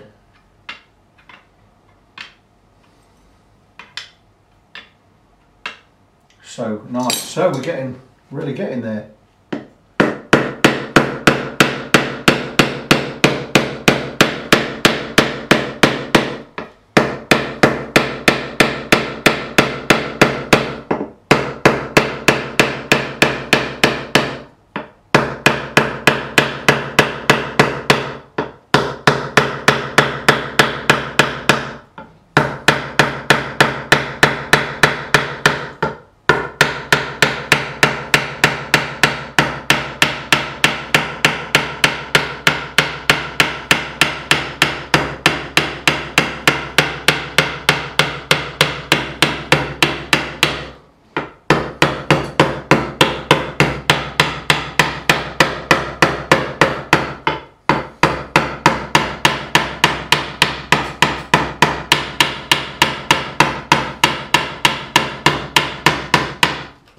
I did say I was going to do it off camera, but I haven't. I've done it on camera.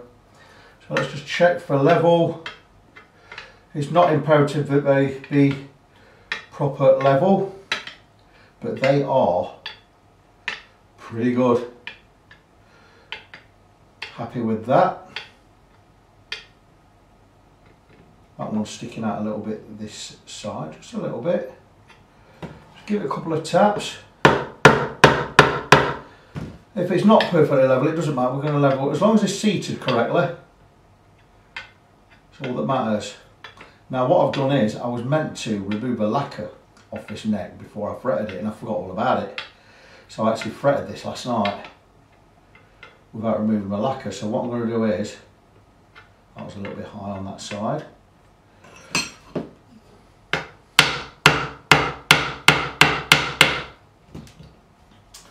And what I'm going to do is I'm going to edge these,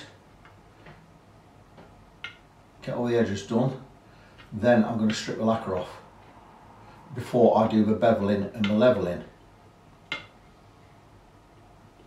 I mean, it doesn't matter which way around I do it now. I can't do it now because I've got these edges sticking out and I can't remove the lacquer from the edge with those sticking out, so I've got to do the bevels. Which one of these was rocking?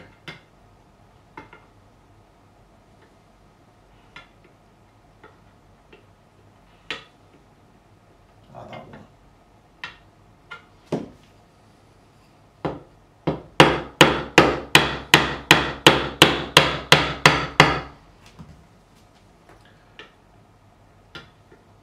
So I've got to do the edges before I can strip the neck anyway. These frets have gone in really, really nicely. Bit of a rock there and there.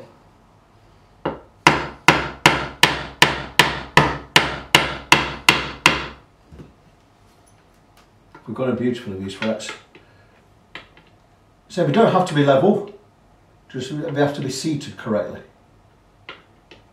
So I'm going to check that they are all seated nicely and they look to be fabulous. Just check that one because it doesn't look like it's seated properly. Could just be an optical illusion. Yeah, it's seated fine. So let me just eyeball it toward the window. Those frets are in so nice. Let's see if I can show you where we are. Can you see what I see? How good is that? They look fabulous to me. So I'll look from this side. Try and get it more or less straight. How's that looking? They look fabulous. So we need to remove these edges before I can remove the lacquer. So we're going to get this in a vise that way on, and I'm going to file the edges off both sides, just bring it up to the edge of the neck. It's actually going to work properly because I'm going to remove a little bit of lacquer anyway by filing these down. And once that's done, I'm going to put the bevel, I may as well put the bevel in, then we'll come back. Once that bevel's in, I'm not going to level them, we'll come back, I'll strip this of the lacquer just between here and here. We're going to feather it in from there, feather it in from there. Once that's done, we can finish the frets and then we can oil the back of the neck. I don't know which way around I'm going to do it, whether I'm going to oil it before I do the frets or what, but yeah, this is going to be fantastic. One of those frets are absolutely beautiful. Moving on. Now the edges of these frets, which are overhanging, need to be filed down, but what we need to do is we are going to cut slightly with the file into the varnish, but we're removing the varnish anyway, or the lacquer, or wherever it is. But I don't want to go too deep, so what I'm going to do is I'm going to put a strip of tape down the length of the neck. And it's a good job of this stomachy thing right here, isn't it? And there's a lot of stuff today. So I'm going to break it off round about there, see where we are, and all I'm going to do is just put it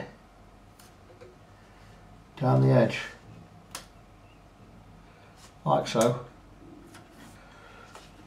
And put a couple of tears in just for where the neck slightly undulates, and all we're going to do is just stick it there, and we're going to cut into this as well, but that's not, doesn't matter.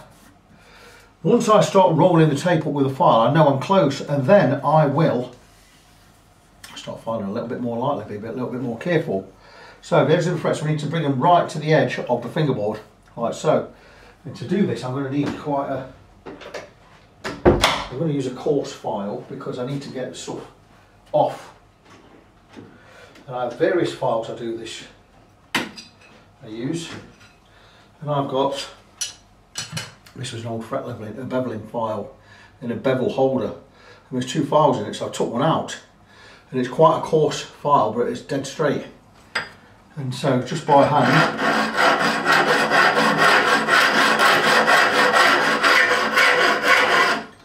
I'll use that to remove a lot of material. Before I continue down this end, what I'm going to need to do is, let me just zoom out just a little, just to show you, because we don't want to be knocking this piece of the headstock. So what we're going to do is we're going to take a piece of padding from my old like yoga mat, which I use for padding anyway in the workshop, and I'm going to tape it over this end here, like so, and it's going to stop. If the file comes off the end there, we're not going to hit the wood, we're not going to mark anything. So just a matter of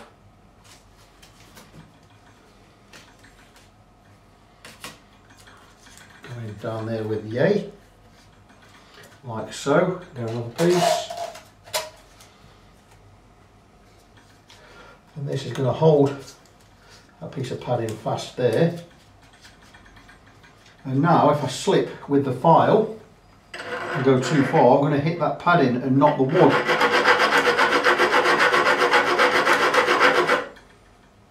So there you go, you see how it's working. Well, that's knocked a little chunk, that little chunk of wood we had knocked off earlier has come off again. Doesn't matter, we're going to glue it back on anyway.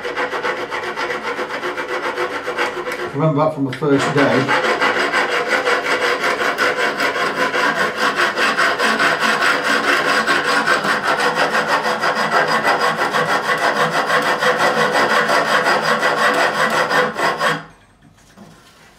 So we've got a fair ways to go. Bear with me, someone at the door. Apologies for that, it was a rather loud postman at the door. He was knocking so loud because he wanted my attention, I imagine, and I work at the same office as him, so there you go. But anyway, back to where we are with this. So, slightly angling the file away from the side of the neck, because I don't want to remove too much material if I remove any at all. We've still got a fair ways to go yet, so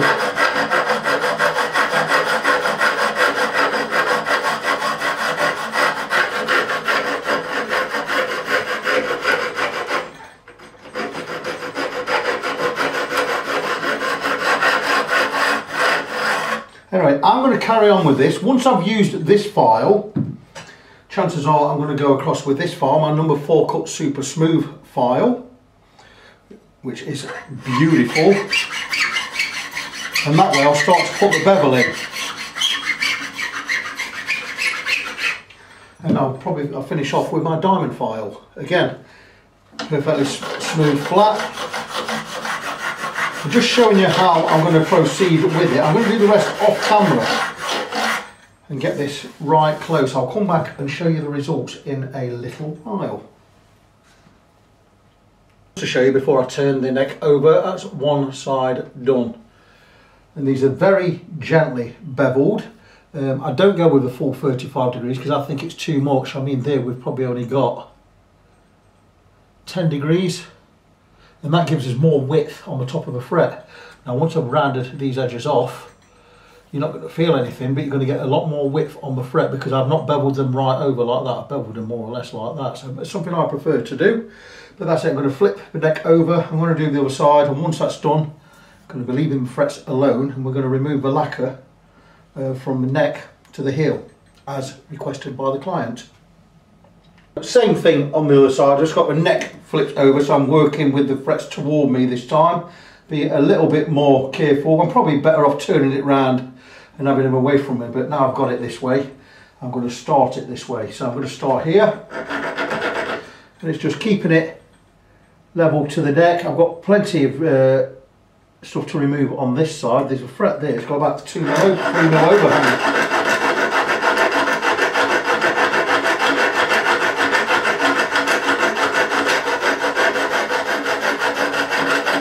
nice gentle action.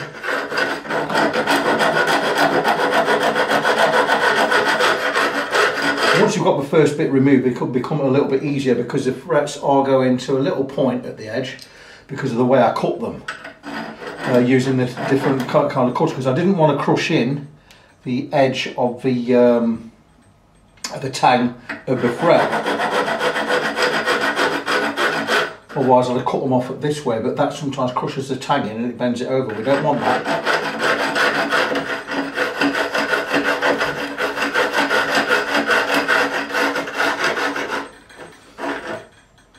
Keep checking, just keep feeling, seeing where I am.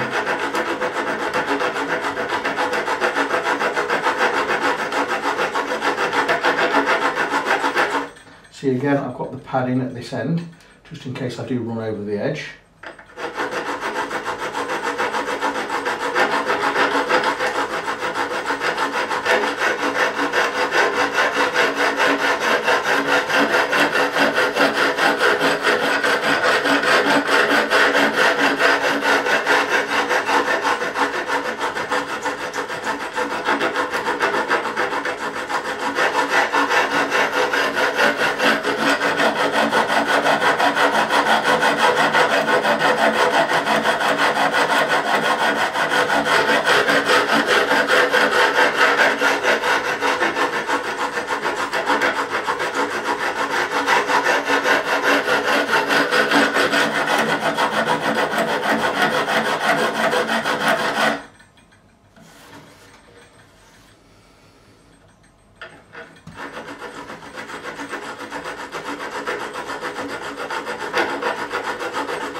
As you can see, I've hit a little bit of paper down this end, but we're still not right up to the edge yet. We are getting close.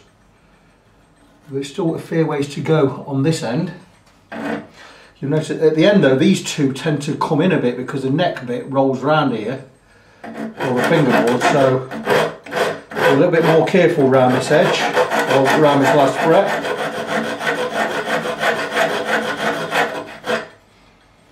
Keep checking with your finger, that's sticking out quite a bit.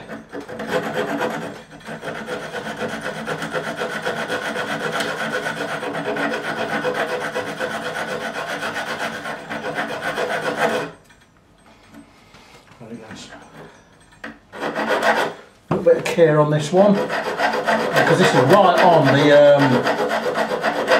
where the neck curves round, or where the fingerboard curves round.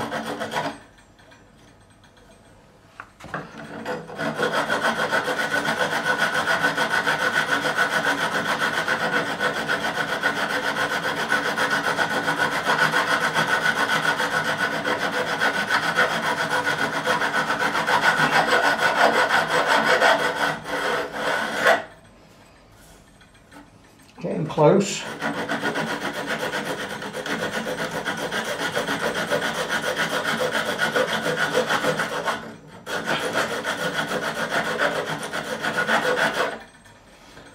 So there you go, getting close to where we need to be here.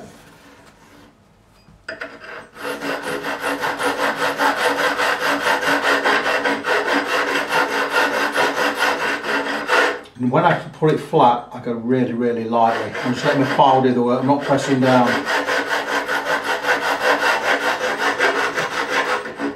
And again, being careful at this end. The file will let me know everything.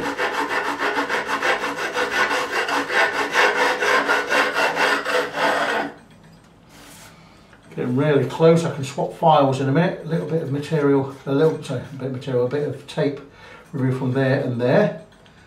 I can still feel a little bit sticking out.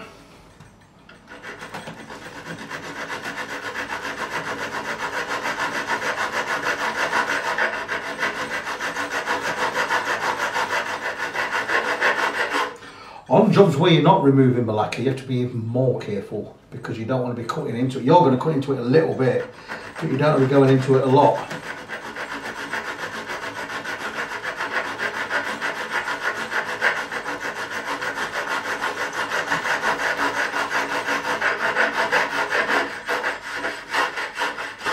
see, and I feel there now, and I'm not getting any resistance now. No, I'm very, very close to the edge. A little bit of resistance there.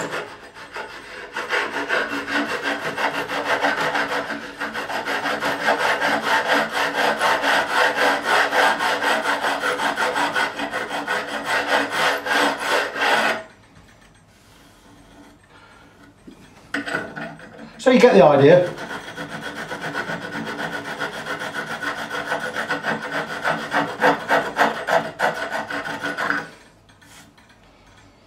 That is feeling really, really nice.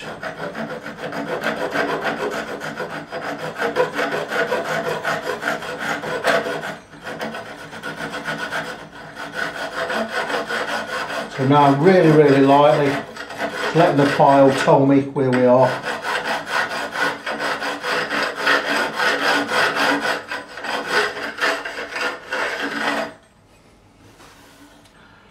They are feeling beautiful. A little bit more work to do here.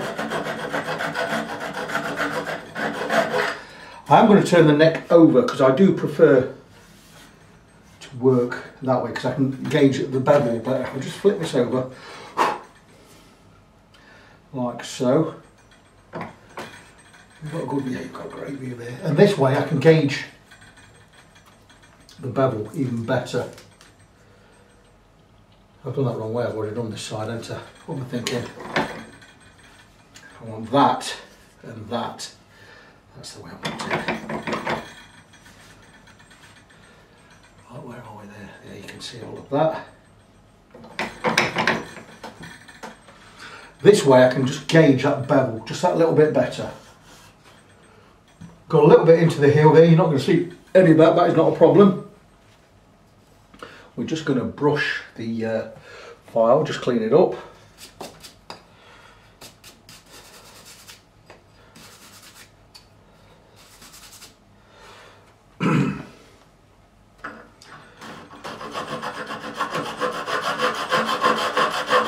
I'm just going to start putting the bevel in.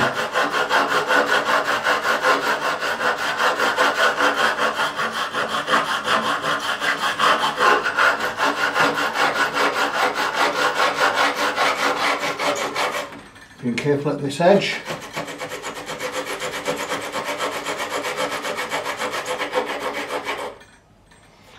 Always feeling, always checking.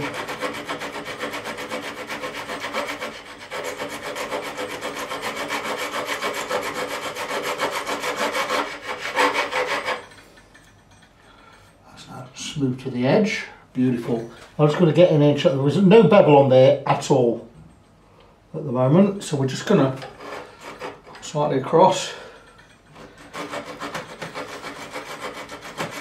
and start beveling.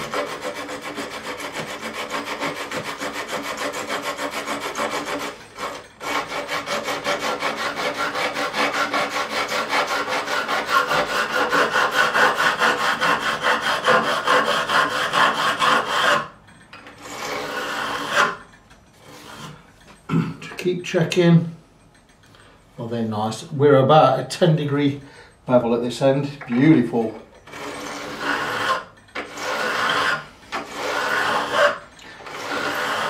People normally bevel to, I've mentioned it before, 35 degrees. I think that's too much. You don't need that much. I think we're looking pretty nice there.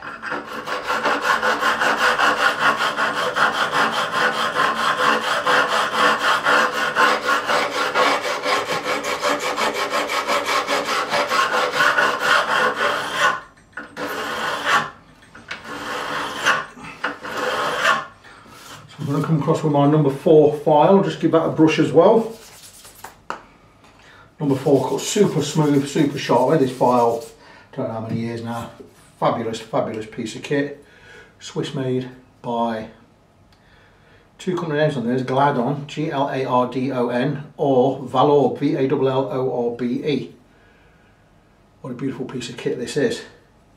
But I do have one side, precision flat. And that is this side, so make sure I've got this side down, and this will tell me even more than the other files.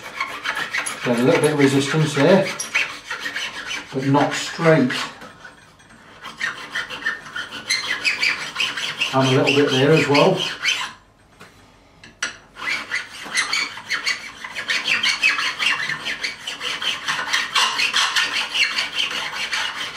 Great file this.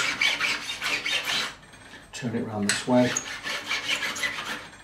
So I'm just going to check where I want to be with this. About this good.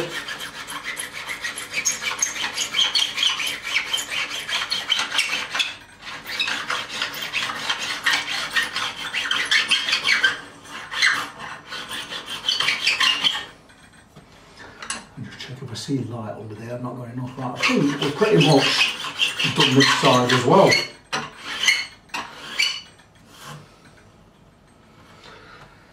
Still feel a little bit there.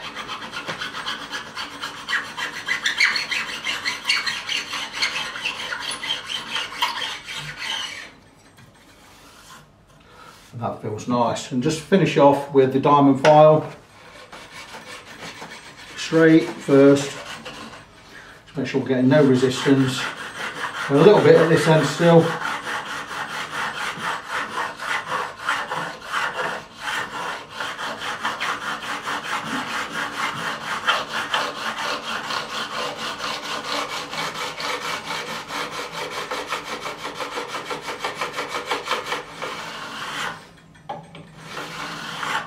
And I think we are just about done. So let me peel off this tape, see where we are. I'll need to take the neck off this from this vice anyway and just check that we're matching the bevel on both sides so it looks even. But that to me looks fabulous. That looks fantastic. I think it's it. Looks really, really good.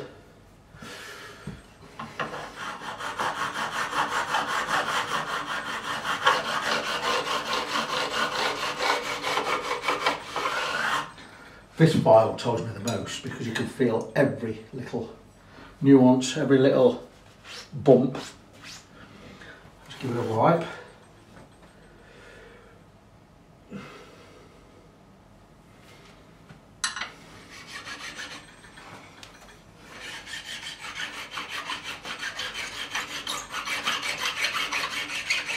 That feels really good. I think we're there. No resistance with it flat.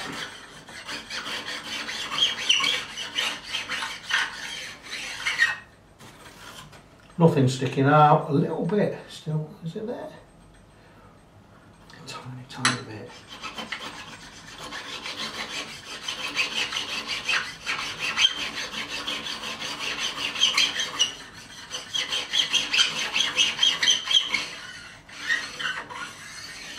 And I think, my friends, we are there.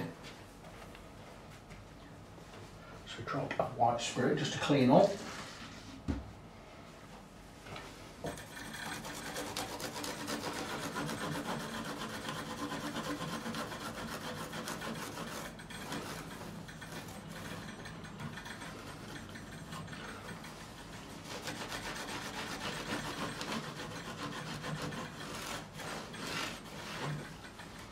If I need to square any of the bevels up, I will do.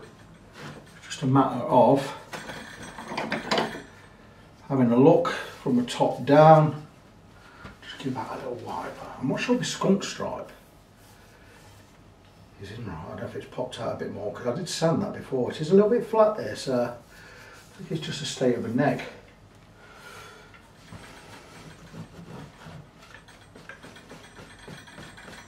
So I'm just going to sight down the neck and check these bevels. You have to bear with me. In fact, I'll do it this way. That looks pretty good. I'll probably see it better this way. That is stunning.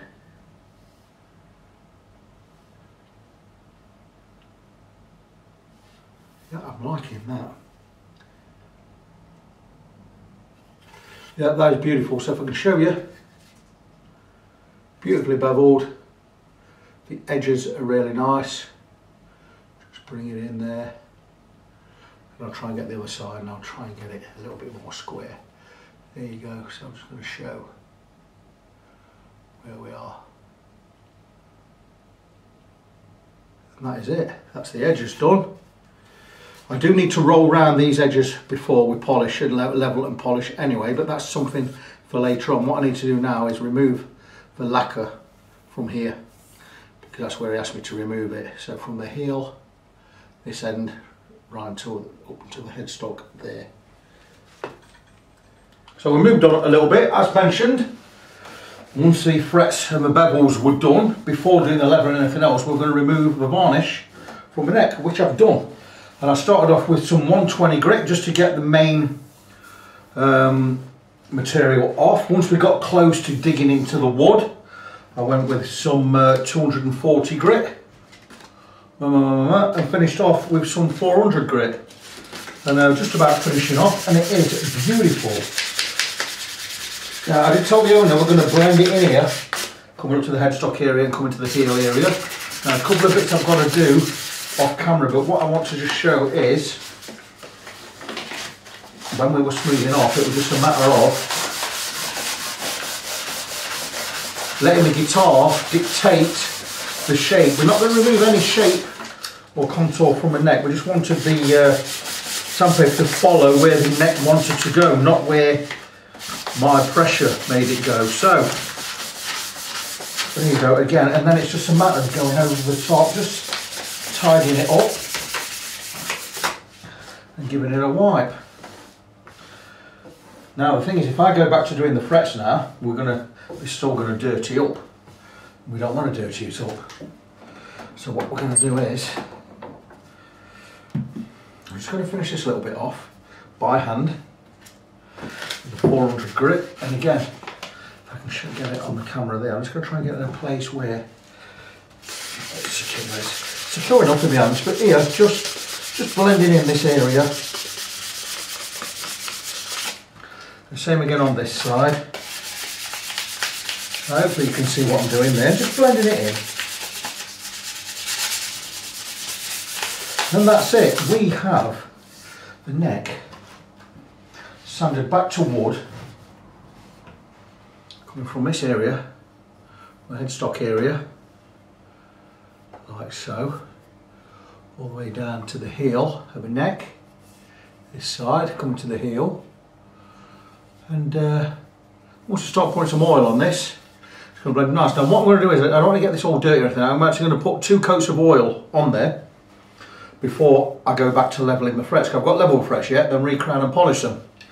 So we're going to get a couple of coats of oil, just to stop any grime or anything coming off the frets getting into the wood. And I think this is going to look absolutely fantastic when it's done. I've done this a few times before, this kind of job. Wood is beautiful and smooth. Beautiful refret there. So yeah, it's coming on. It's really, really nice. Moving on, it's beautiful weather outside, but I'm inside doing this, and we're gonna oil the back of the neck. So let me show you a little bit better where we are. Sanded it down with some 120 grit, get all the lacquer off. Then we finished off with some 240 grit, then 400 grit, just to smooth it off, nice and smooth. Got a nice even finish there. We don't have to make a federal case of this, we don't have to super blend everything in. The oil itself is going to bring a little bit of colour back. It's likely still going to finish lighter, but again there, but it's going to blend in nice. And that way we just get the wood on the back, so we're not going to be sticking to the lacquer. It is a very odd shape, it's almost a V shape at the back here. We knew that anyway. I do have a little bit of darkness for there. I've still got some 240 grit over here, and I do believe I have some 400 grit as well. I'm just going to give it another little rub. Now, you see I've got some old tea towels down. I only buy these old-fashioned tea towels, you know, the cotton ones with the blue stripes, like we used to get in school. I'm a traditionalist. I've still got a clay, well, not clay, an earthenware butter dish on my table. It always sits in the middle of my kitchen table. My missus says I'm weird, but I love stuff. I love traditional stuff like that. I'm a stickler. I'm not a stickler for it, but I've got a passion for it. So people were saying no, these tea towels, but I put them down. And these are, I buy these. I bought about 30 on them over the years, over the last couple of 3 years. And when we get a little bit raggedy, I start using them in the workshop. These are actually, this one's actually brand new. Probably only been used once or twice, but hey ho. They're not expensive. So I've a couple of them down. I've got 3 layers of yoga mat under here as well. I've always used yoga mats for a workbench top. So yeah, so there you go. I've just got some kitchen paper, kitchen roll. Good stuff this is. This is the expensive stuff. Again, I like the good stuff, I don't like the cheap rubbish. So what we're going to do is, in a minute, we're going to degrease everything. There's no grease on it anyway because I've already sanded it. I'm going to take the 240. I'm just going to rub this a little bit where it's a little bit darker here. I'll use a piece that's not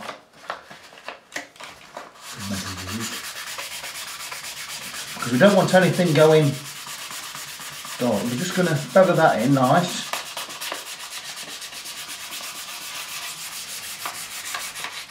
Now I'm just going to roll over, follow the curve, and that's more or less do it. Finish off with some 400.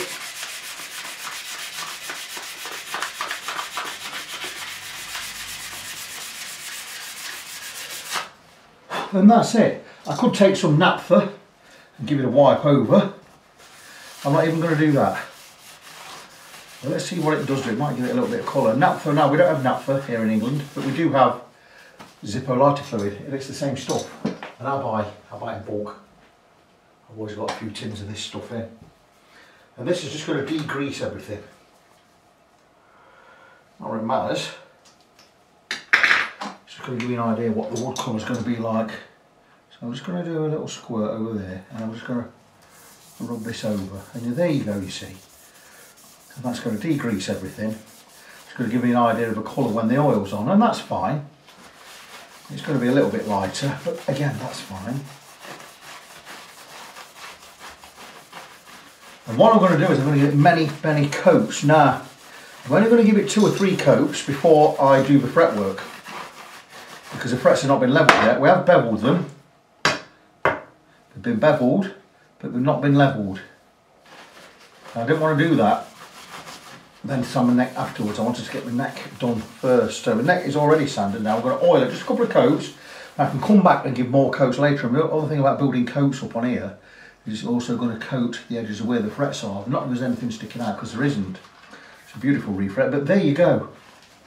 So that is ready to take some oil. I'm just going to go with light coats, thin coats, and it's not going to take long. And if you leave 20-30 minutes between coats, you're going to do all right. It will build up, and there you go. We're just going to build up, and that's pretty much a little bit more. You can tint this if you want to. I have in the past tinted the oil before I put it on, but I think a few coats of this all layered up, it's going to be absolutely beautiful. And you're not going to stick to it, but you're still going to slide down. It's really smooth and nice. I'm not going to sand between coats. It's not going to need it. Just build some layers up. I would have thought 12 or 13 coats on here, maybe more. But look at that, there's your first coat. Got to keep going. Just keep building up and building up gradually. And I will let coats dry. Like I say, I don't need to sand between coats. It's going on really thin. It's not watered down or anything. It's not mixed with any thinners. It's just boiled linseed oil.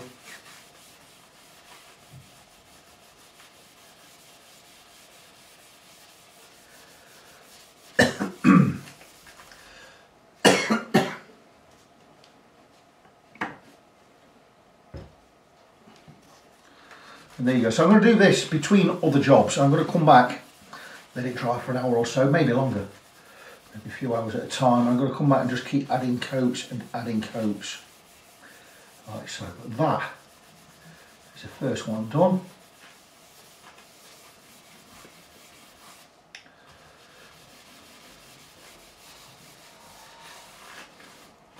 And once I've got that layer on, then what I'm going to do is I'm going to basically buff everywhere with a clean piece of kitchen towel.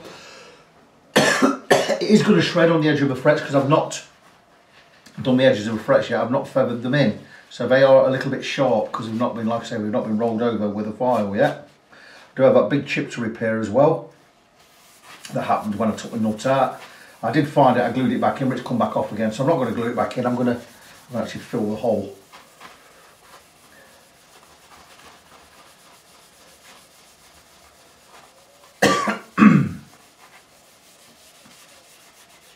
So there you go, that's as difficult as it's going to be.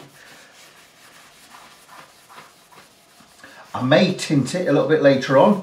I could always add, I've got some wood stain up there, some teak wood stain. It might not actually be the right colour, but what I could do is I could get some turmeric, mix that with a bit of the oil, or just mix it with a bit of water, stain it, then oil over the top. I've done that in the past.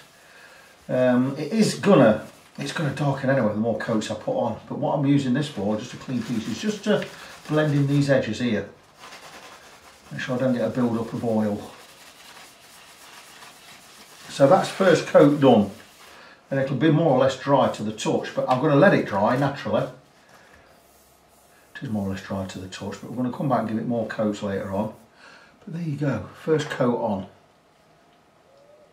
It's light, isn't it? But I'm not too worried about that. I'll let the owner know it's a little bit lighter. He might just say, yeah, it looks fine, because that way you're going to know it's been done. Beautiful, this is going to feel so good. Feels absolutely fabulous right now. So yeah, nice simple job. Time consuming. It's not. The job doesn't take a lot of time to do. It's the actual waiting time as well, and have to keep then rearrange the workshop and get more tools out for different jobs. There's a time element in there.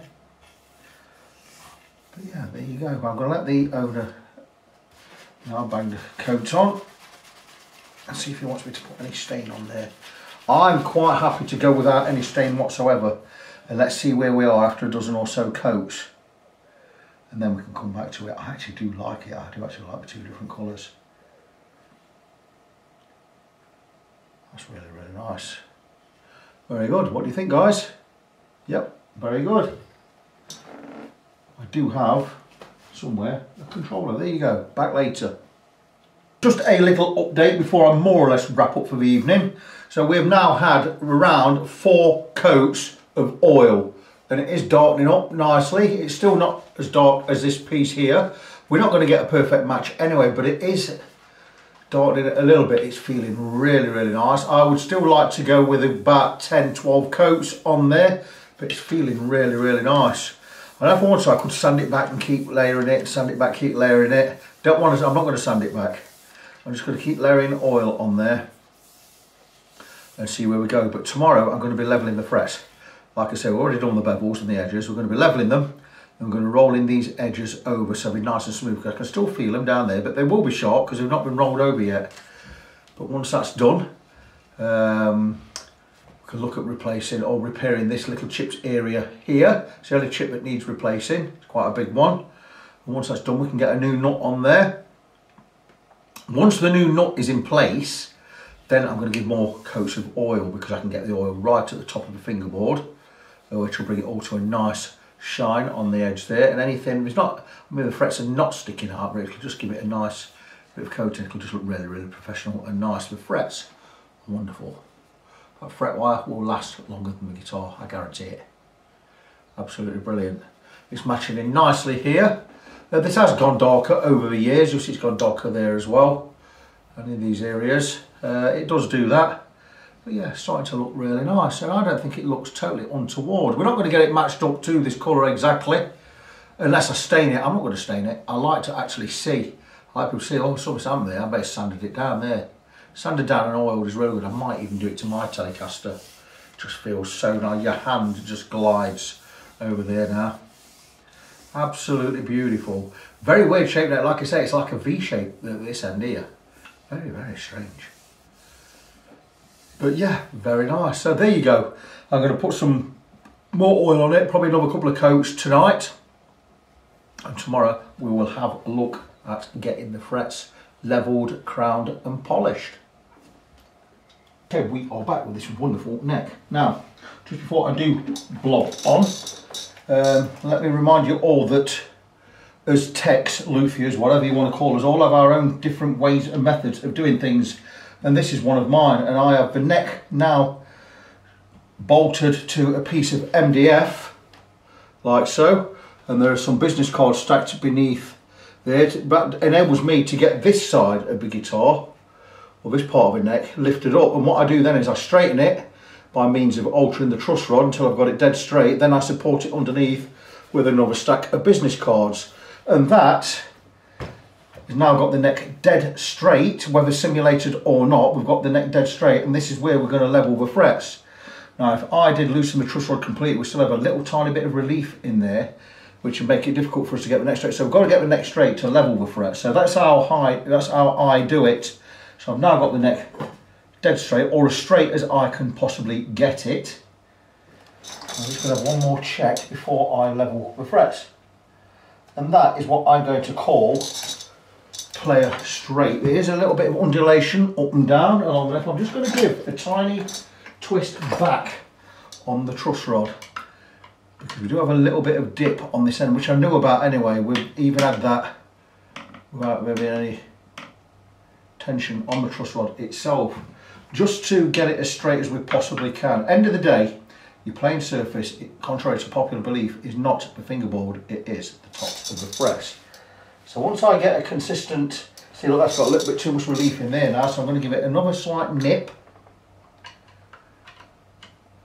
So I'm going to go from there to there. That is it. So just let that work its magic. It'll take a second or two to get straight. It's still not enough.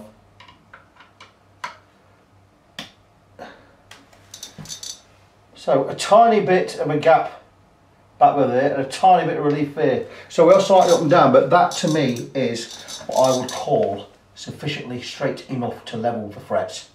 I'm very happy with that. That is fabulous. So that is where we are going to level the frets. Remove that gubbins.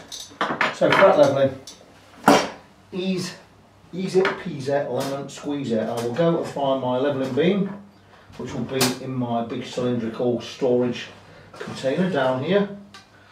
And my weapon of choice in this instance is always my Crimson Guitars leveling beam, precision straight edge, 240 grit on the base, 400 grit on the top. With the 240 we're going to level the frets, with the 400 we're going to smooth them off. Once that's done, we'll get to taping everything up and we'll get them recrowned and polished. That basically is in a nutshell. So I'm just going to let it settle for a few more seconds to make sure that I'm happy that it is as straight as it can be. So that's straight down the centre. How happy am I? Let me tell you, I might not look it, I might not sound it, but I am extremely happy with where that is. So without knowing which frets are high or which are low, I don't know, because I've not checked anything. We're just going to skim across or zoot across with a fret rocker. I'm not going to mark any frets that are high, because I'm going to level the lot anyway. But we're going to go across with fret rocker. We will have some high ones. That's high on that side. A couple of high spots, totally normal. I'm happy that they are well seated. So yeah, inconsistencies all along the length. Don't forget the brand new frets. This is absolutely normal.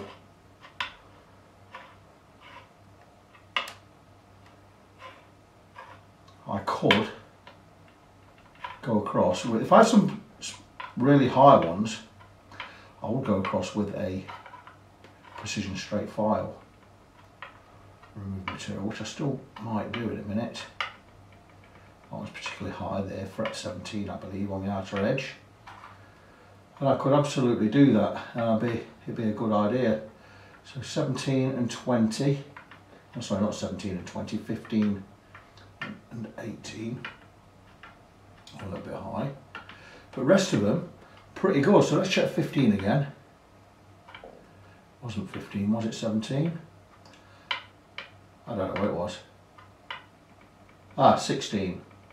a little bit higher, that one there. So what we're going to do is, before I get to going with the leveling beam, I'm just going to hit it with my Chris Allsop leveling file. Comes like that. I think it costs about 30 quid. It's a diamond file, precision flat. Great piece of kit.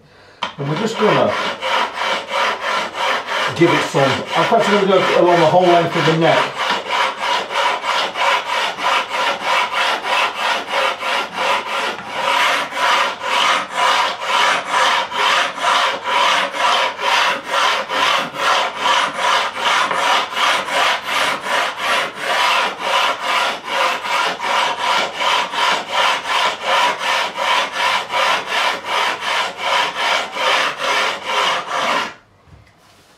So I'll give you an idea as to where there are high spots, because I'll get more material removed from the top of the frets than I will in other areas.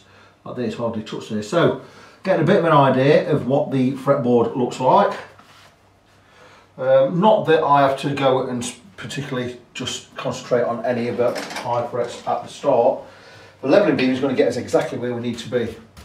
Now, one thing I must point out, that a lot of techs or luthiers do not point out, is when you're filing this end, your frets are a lot closer together than they are at this end. So it's much easier to remove too much material from this end and not enough from this end, and you'll get your frets going down.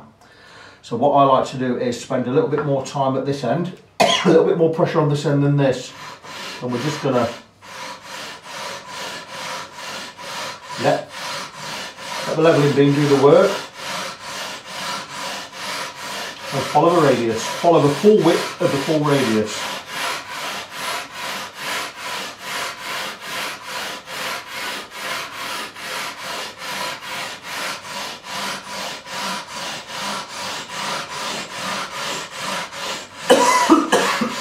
Excuse me, I do have a cough.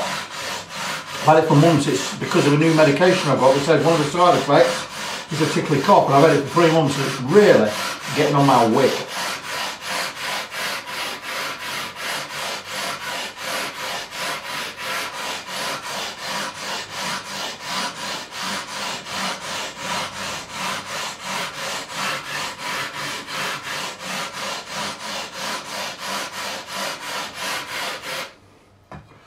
So yeah, we're looking good. Look at this. One of my most used tools in the workshop's clothes brush. I've had it for years. And it works great.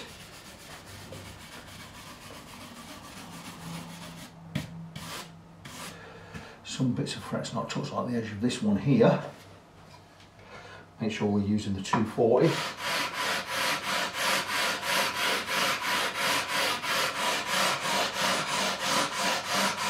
Once you get to where you want to be, you'll stop feeling resistance. The leveling beam will glide over the frets.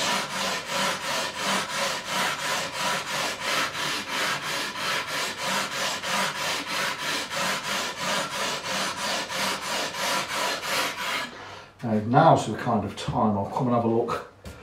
I'll get a fret leveler on there and we'll have a look to see where we are.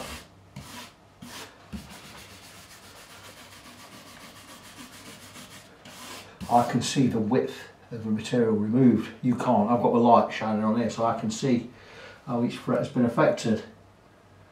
And they are looking absolutely fabulous. So now I will take a permanent marker, a brand new one, brand new Sharpie. Beautiful. And I will take my fret rocker and we'll go across and we'll just check for high spots anywhere.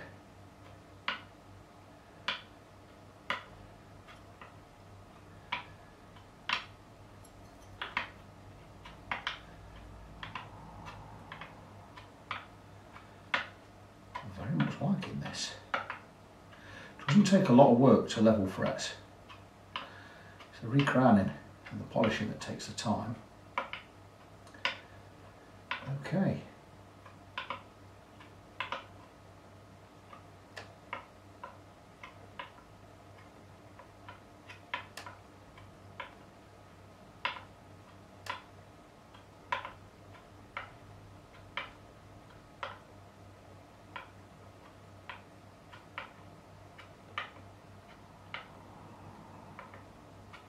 Very, very good.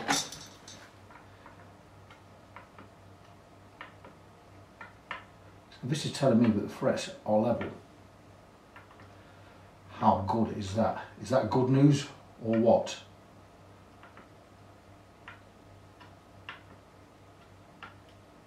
Okay, so to make sure that the frets are level, we are going to take a Sharpie and mark across the top of all the frets.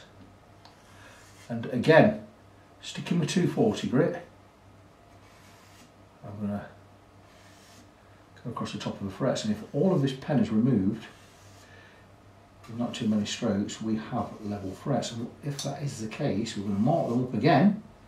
Then we're going to go across with the 400 grit. The 400 grit is going to bring out some of the deeper scratches and make them easier to polish later on. So that's where we're going to be. So a lot of work this neck. But it's not a cheap job. But with the sanding and the oiling of the back of the neck and everything as well, I'm charging for this £350. That's with a complete refret as well, and a brand new bone nut going on there. If you don't agree that that's a great price, you don't know guitar work. So we have marker pen. I'm going to give that a few seconds to dry. So while that's drying, we're going to clean the leveling beam. It's absolutely fine to brush off the dust. You will get a lot of fret levels out of one load of paper. Now this is not sandpaper, this is emery, but it comes on a roll, and it's a cloth roll. And it's fantastic, and it works out to be very inexpensive when you buy a roll. Now your initial roll might cost you £30, but let me tell you, it'll last you years. 2 grits on here, 400 grit and 240 grit. 240 grit for removing the main material, 400 grit for smoothing off.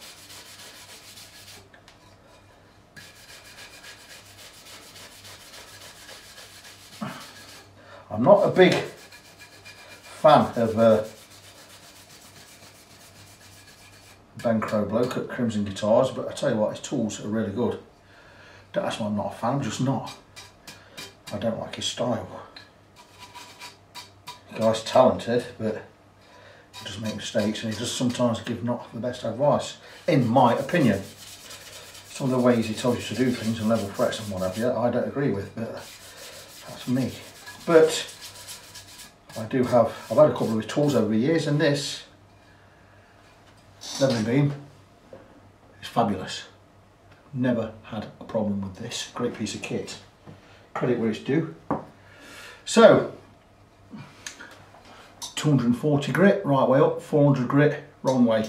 Take the 240 and we're going to remove a pen. Now remember, I must remind you before I go on, when we're doing the radius, we don't stay in line with the strings either side. What we do is we go with the widest fret. So once I get to this end, I'm going to be slightly overlapping to about there, and that maintains that radius on the full width of that fret. Otherwise, we only do it inside the line or inside the edge of the neck when we're doing a compound radius. This is not a compound radius. So we'll start in the middle, make sure we're 240 down. We are 240 down. Nice and gentle, let the file or let the beam do the work.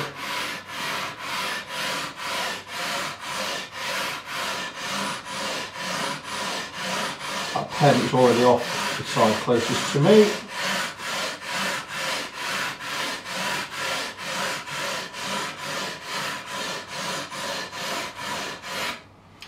And all of the pen is on. There's a little tiny bit there. Let's just concentrate on this middle. It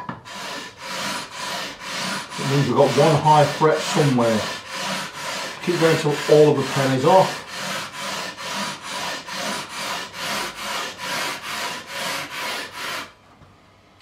And there you go, all of the pen is removed. Dare I show you? I'm going to have an attempt of taking the camera off the tripod, keeping it on the guitar and showing you, or keeping it on the neck. And let's go, oh, let's look at this skill.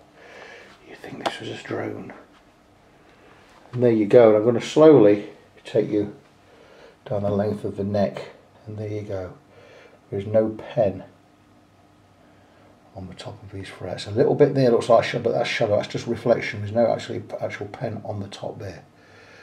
So there you go. What that means is, because all the pen's off, it means that those frets are level. How good is that? So let me get this camera. Oops, nearly dropped it. Try and get the camera back. Very, very professional. Very professionally done, Victor Crawl. Not professional at all. So let's get back to where we ought to be. Somewhere around there seems about right, yeah? We're never in the right position anyway. How's that? Not very professional at all, guys, eh? But there we go. So we do have the frets all level, which is fabulous news.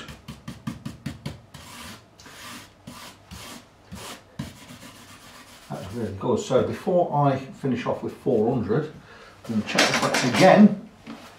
Never hurts to check more than once. I'm going to take my time and just feel nice and light.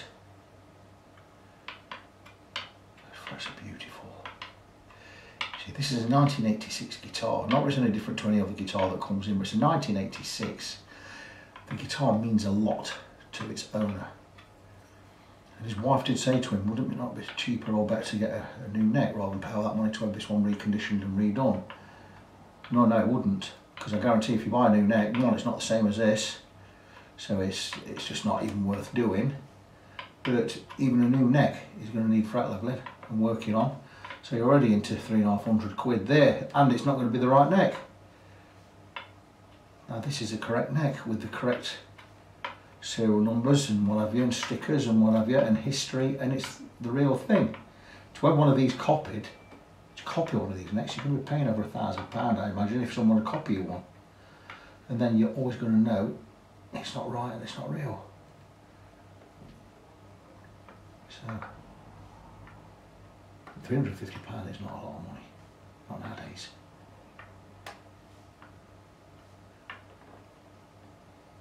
Or is it 50 gallons of petrol?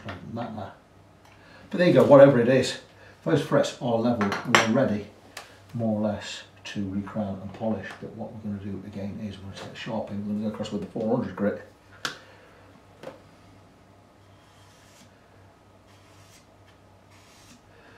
The great thing about using permanent marker is there'll be no cheating. You've got to do the job right. I have noticed though, I took more material off this edge than I had that edge, so I need to concentrate the file a bit more on the far edge. I'm just listening now because someone's going to knock the door in a minute. I've got a guy coming to pick up a guitar, so I've been very wary, very aware that he could knock on the door any moment. So what I'm going to do is I'm going to level these frets with the 400 grit, and I'm going to get the fingerboard all taped up. And once that's done, I'm going to bring you back in. You've seen all you need to see on here now. I'm just going to go across with 400 grit, which is this side, top side, to smooth everything off, make it easy to polish. And I'll see you shortly. So, all taped up. One thing I didn't factor in was that because this neck has been oiled, the tape is not going to stick to it, which isn't. So I've just making the best of a bad job. It is stuck to the top of the fingerboard, that's no problem. So we're going to be crowning the frets. So I'm not bringing the camera in. I've explained a million times, not a million, but quite a few times how to crown frets. We're going to put a black line across the top. What we're going to do is where the fret is flat, and we're looking in this direction. The fret, instead of being domed, like it going that way, or crowned, is now flat on the top. We're going to rebuild that crown. There's a few ways we can do this, and I have all manner of good tools to do this job. In the olden days, I would have used a 3-cornered file. I'd have filed and I'd have rolled it over, and from this side I rolled it that way, and I'd have rebuilt that crown both sides. But today we have what you call a Z-file Stumac, fabulous piece of kit. I love this. It's got 2 cuts, long, shallow, short and high, and flip it 180 degrees at the exact opposite. And what this does is, this will take a small shallow bit off one side and a long sweeping bit off another. Then it's the opposite, the other side, when you flip it over 180 degrees, but it will not touch the top of a fret. So I can leave a nice thin line down the top of a fret, and then what I do is I go across with another diamond file. This is diamond edge file, by the way. Fantastic file, fantastic piece of kit. Then I'll go with a diamond one again, which is built to the crown, and this will even everything out and give us that nice round top. I also have, the reason I'm still using this one is it's still sharp. It was gifted to me by Nigel Roberts years ago. But I have here files that have never even been out of the packet. Stumac, same sort of thing. exactly the same, a rounded crowning file. These are, you can just do a job with these on their own. I don't see the point of using tools for the sake of it. I may as well use these when I need them. Again, diamond file, last for years these things. I always tend to, because I only buy quality tools nowadays, and I've learnt, not so much by mistake, but I've learnt over the years that even though StewMac are more expensive than anyone else, there's a reason for it. One, obviously, want to make money, that's the main reason, but the other reason is that their tools are the best quality tools you can get. And I've never really had a problem with StewMac anything, but I'm going to use these two files, my two trusty files, and really easy with this one. We'll tape up the fingerboard just in case we slip. We don't want to eat into the fingerboard. Anyway, that one, we're going to flip it 180 degrees.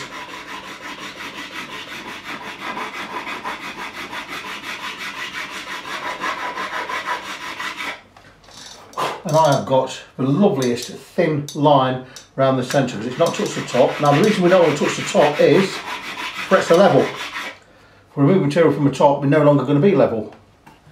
But there you go, that's that one done.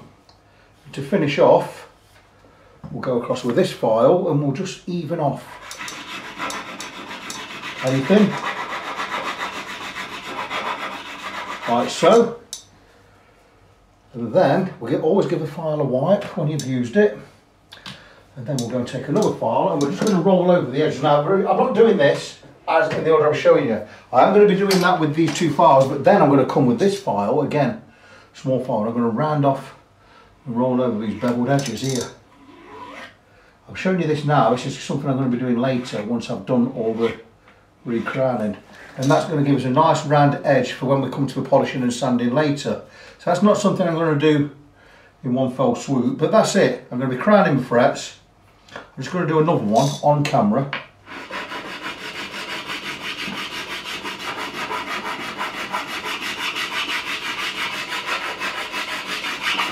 So you get the idea. And with these new fandangled files, all diamond files by the way, they make the job so much quicker, so much easier. The quicker we are, the more accurate we are, the more jobs we can do. So that has got the most beautiful thin line now. So I'm going to bring it to the camera. Let me show you. You're looking at the thin line down the centre there. And there you go, you're looking at that one. Look at that, can you see that? So we've got it beautifully crowned.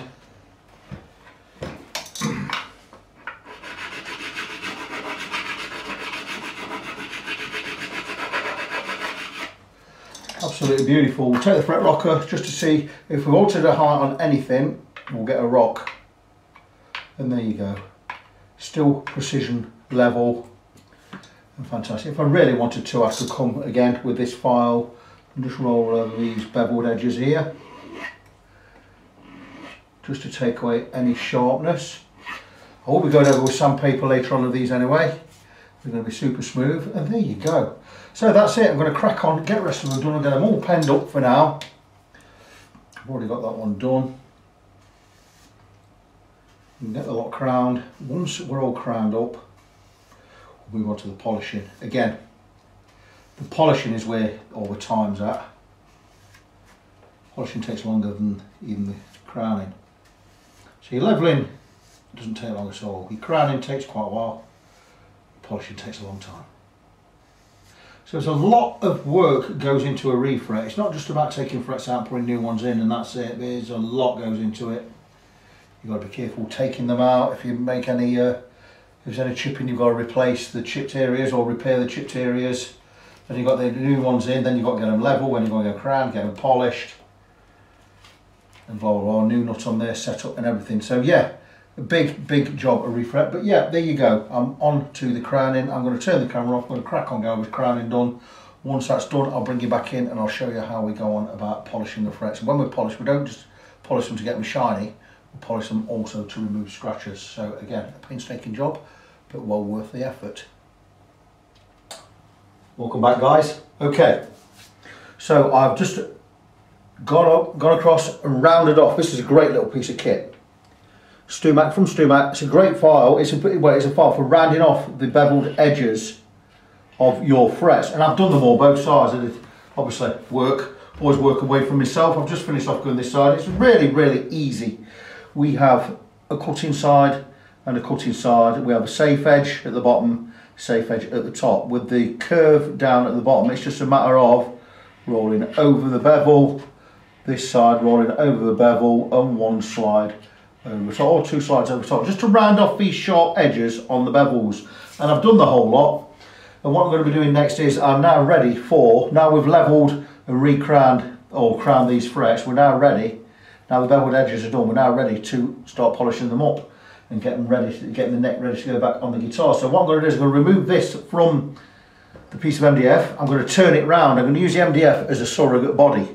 That way I can work on the frets without fear of digging into the body. Always best to work on a neck with the body removed if it's a removable neck.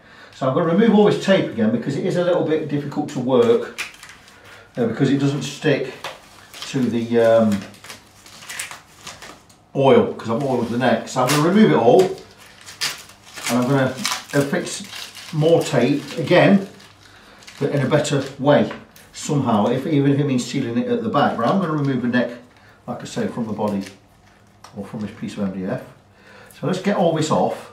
I can always retape it up to polish. I'm going to have to anyway because I don't want to be digging into the wood. You can see here, cracking job. Lovely, lovely refret. And you know, always well worth the time and effort you put in. I love doing refrets. They've at least, they don't make me any money. They do make me some money, obviously, labour, but they make me the least money of any job in the workshop because they take more time. Well, I'd say saying that, straightening a neck and replacing a finger, replacing a truss rod takes me most time. I've done 3 of those. I charge 450 quid for them. They make me nothing. I make about £10 an hour, labour hours, but there's always costs and time in there. So there you go. So that is beautiful. Still feel a little bit of sharpness, but I will be sanding over these fret edges. So I need to find a way to get this tape to stick at the back. So what we're going to do is just going to flip over or on its side. We're going to remove the neck from the MDF there.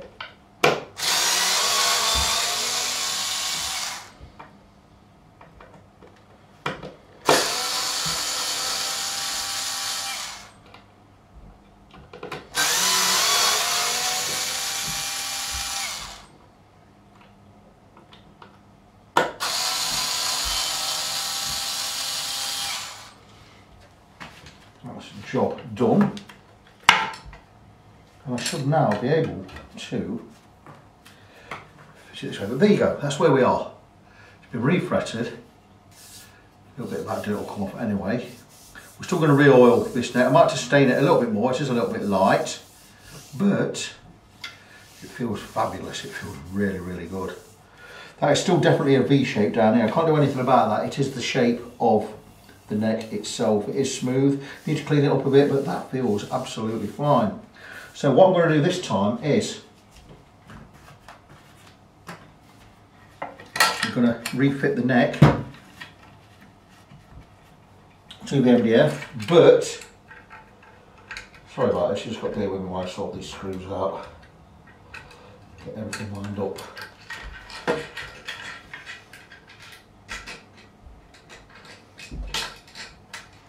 There you go. So we're going to do exactly the same. We're just going to put the neck on this way.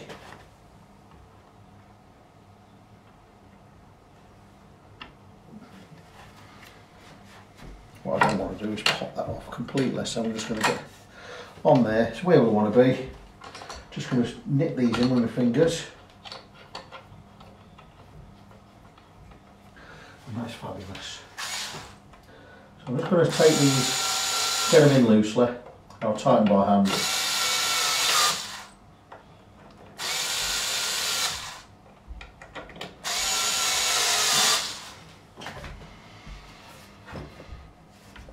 That's brilliant. So you see what I'm doing here? I'm using this piece of MDF again as a surrogate body this time. And it means I can work on the frets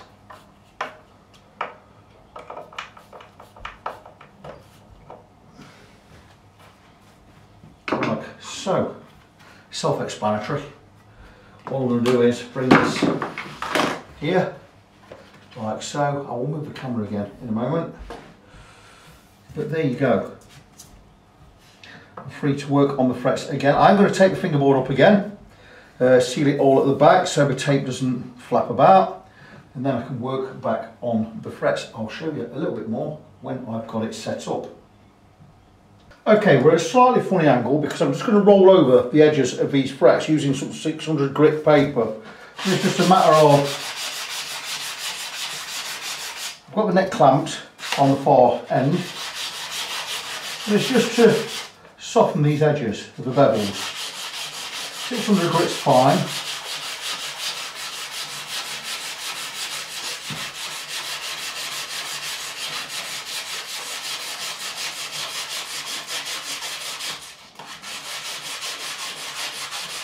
You'll note I've got the neck taped up properly now because I've done a complete wraparound on the tape, so it can be a bit more difficult to get off, but it's not going to slip anywhere, so it's going to be much easier to work. So you're going to see how much work goes into a complete refret. It's a lot of work.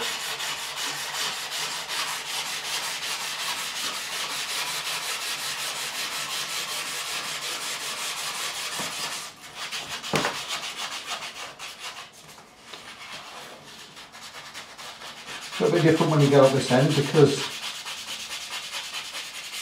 I've got the MDF to navigate, so just roll it over this way. I actually have the frets right close up anyway. There's no overlap, there's no sharp edges. It's just we're going to soften the tops of these bevels. And again this side, pretty much the same.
That has softened those edges, those bevels up really, really nicely. You know, just a little bit flatter now.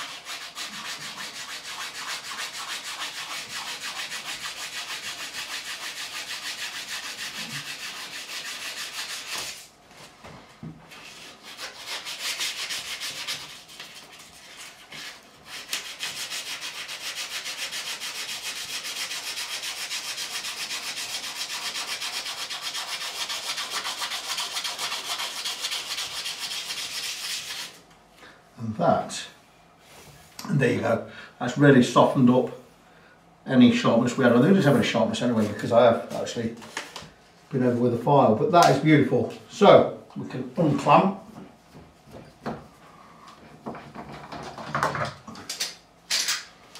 Just use an F clamp at the far end there. We can get set up ready for polishing the frets. Polishing frets, easy but tedious. It's a lot of work. So we are all set. I'm going to go with 6 different grits of paper, 600 grit through 2000. So your grits are 600, 800, 1000 1200 or 1200, 1500 or 1500 and 2000. So they're the grits I normally use, but because we've got scratches that way, going in quite deep, I'm going to first go off with some 400 grit. Now this is a lot more coarse paper, it's almost solid, it's almost like card, and it's absolutely fabulous for these scratches this way, taking them out. We're just going to buff straight across the top, don't need to do the sides, just straight across the top, and any scratches that way it's going to more or less remove. Then we go through the 6 grits, going with a finer grit each time. It's going to keep removing scratches and bring them up to a nice shine at the end. Once that's all done, we'll go across with some super fine steel wool, and it will bring them up to a beautiful, beautiful shine. So this is going to take me a while. I'm going to go basically with 7 grits of paper and 1 of steel wool. So it's 8 polishers times 22. Is that 196 polishers? So it's going to take me a while. So I'm going to crack on with it off camera, get it all done. Once it's done, I'll bring you back in once I come in with the steel wool, and I'll show you how the frets are going to finish up. And they will be immaculate. Slight change of angle. I decided it's better having my neck in the cradle supported underneath, and it is. And I've polished the frets. We've gone through with 7 grits of sandpaper, 400 through 2000. So 400, 600, 800, 1000, 1200, 1500, 2000. And we're just about to finish off with some super fine steel wool. It's the finest grade you can get. It's for those aficionados who need to know the number. It's grade 0000. And we just take a small square. We're going to roll it. Gives a nice little small sausage shape. And we're going to just polish over the frets. And it's brilliant. Just take it over, pinch it, and just polish in like so. And it's really, really easy. These frets are fabulous. Now glass-like, we know the level, we know the crown, they've almost polished, final polish, but we're just going to do with final polishing right now, and they will come up absolutely beautiful. So, big job on this one. Lots of hours gone into this. It's been a thoroughly enjoyable project, this one, as they all are. But yeah, really, really good. I've really enjoyed working on this one today. It's like I've got a renewed energy and a renewed spirit for this work. Now I know that Fret Friend is moving and we're getting a new place. Onwards and upwards. By the time this is out, I would have already secured a place for Fret Friend, and most likely being a place separate from my residence. So by the time this video gets released, you will see me in my own shop, separate from where I live. I've got one in the pipeline as we speak right now. We're talking things through. Very, very confident it's going to be the right place at the right price. So if it hasn't happened, pray into that. But I'm sure by the time this video is released, it would have well happened. But yeah, polishing.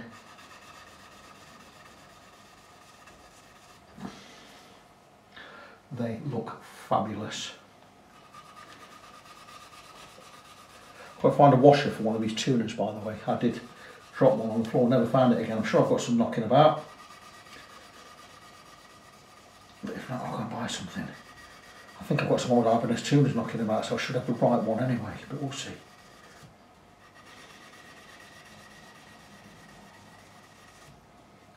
Anyway, I'm just coming up to the end.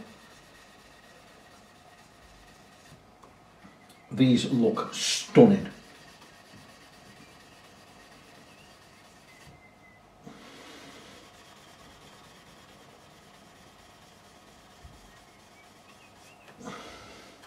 Well, I'm going to take my magnifier here, just have a look myself.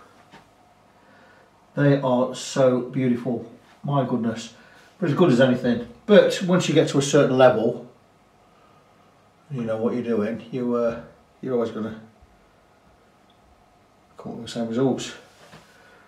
They are just fabulous. So I don't know how much more you can see if I bring it up to you. Best I can do is just about that there. And how do those look to you? So what remains for me to do now is to get the tape off, get everything cleaned up and give some more coats of oil to the neck itself after I've cleaned it up. I'll see you soon. So here is the neck off of the jig, and there you go, and that's the refret finished. And look at those frets, they are stunning. I also want to show you the edges, so you can pause that and zoom in, whatever you want to do. And I'll do the same with this side. You can just check the edges there, absolutely stunning. So what do you think to that? I'm also going to show the piece of wood I lost from that corner. I've glued it back in and sanded it all down, so that's fine. So we are ready for the new nut going in there. I'm still going to give some more coats of oil, just to, I'm not bothered about the colour blending in. This is always going to be, we're never going to be able to get the colour blended in unless I stained it. I've not been asked to stain it, I'm not being paid to stain it, but I'm going to give some more coats of oil. So what I'm going to do is, I'm not going to mask anything off, I'm just going to get some oil, give a few rubs over there. I'm going to clean up this piece of, clean up the headstock, which I meant to have done earlier. I've not done. Let me just grab some gubbins. Naphtha. It's not naphtha, it's Zippo lighter fluid. It's basically, it is naphtha. We don't get naphtha in England, but we do get this. I'm just going to put some great cleaning product. This. Perfect. Good for getting rid of any grease, grime.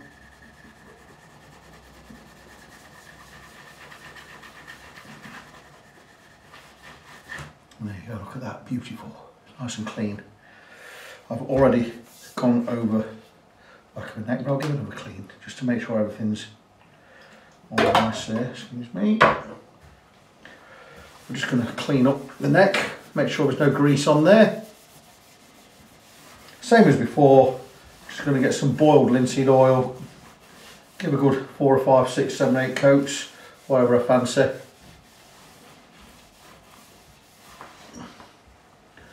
going to find a blank nut to put in there. I might leave a nut in now actually.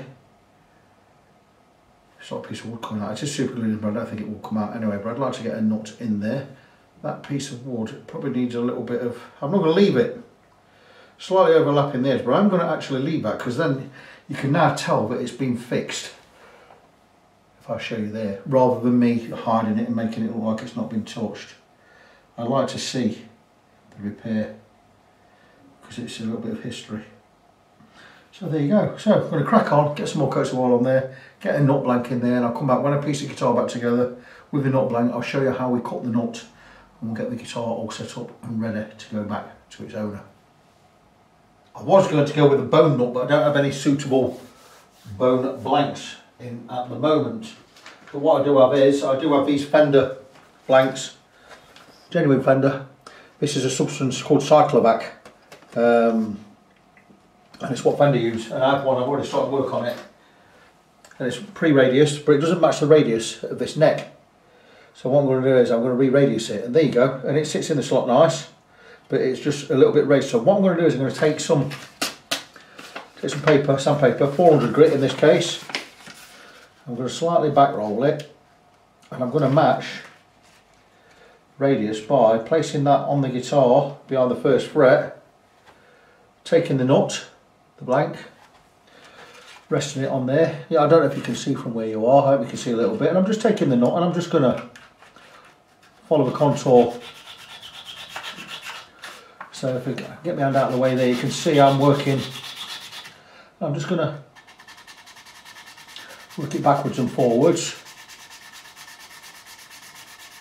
and it will contour to the exact shape of the radius, and that means it will fit the slot perfectly. All I've got to do then is carve the sides and mark the slots and cut new slots in there, which I'm obviously very adept at doing.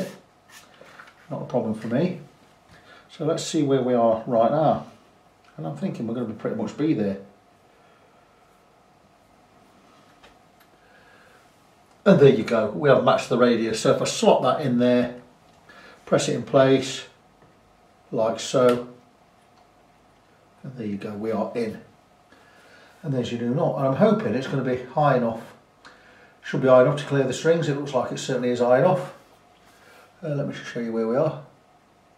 And there you go. So all I need to do now is shape the knot and glue it in place. I'm hoping it's not too tight so I can take it out like so. But there you go. So I'm going to cut it to width, shape the edges, and we'll get it glued in there. And there you go. Good news, I have found my bone blanks. And there's one there. And I've already been on the other bench across there. Just basically a flat piece of sandpaper. And I've just sanded it with my fingers, just working it like so, just to get it thin enough to fit into the slot. And we are there. And I'm just going to do a little bit of, it's a massively high knot, which is fantastic, means I've got loads of room to manoeuvre there. It doesn't quite 100% match the radius, so I'm going to go again with the method I showed before. I think you can see there. And it's just a matter of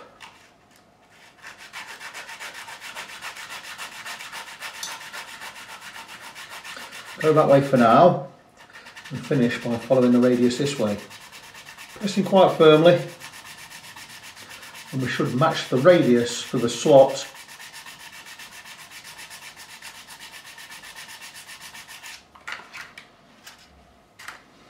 Let's see where we are.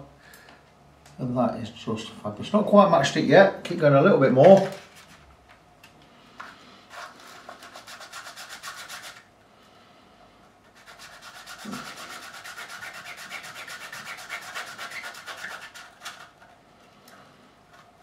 Can be a little bit tricky because the knot is wider than the fingerboard at this end.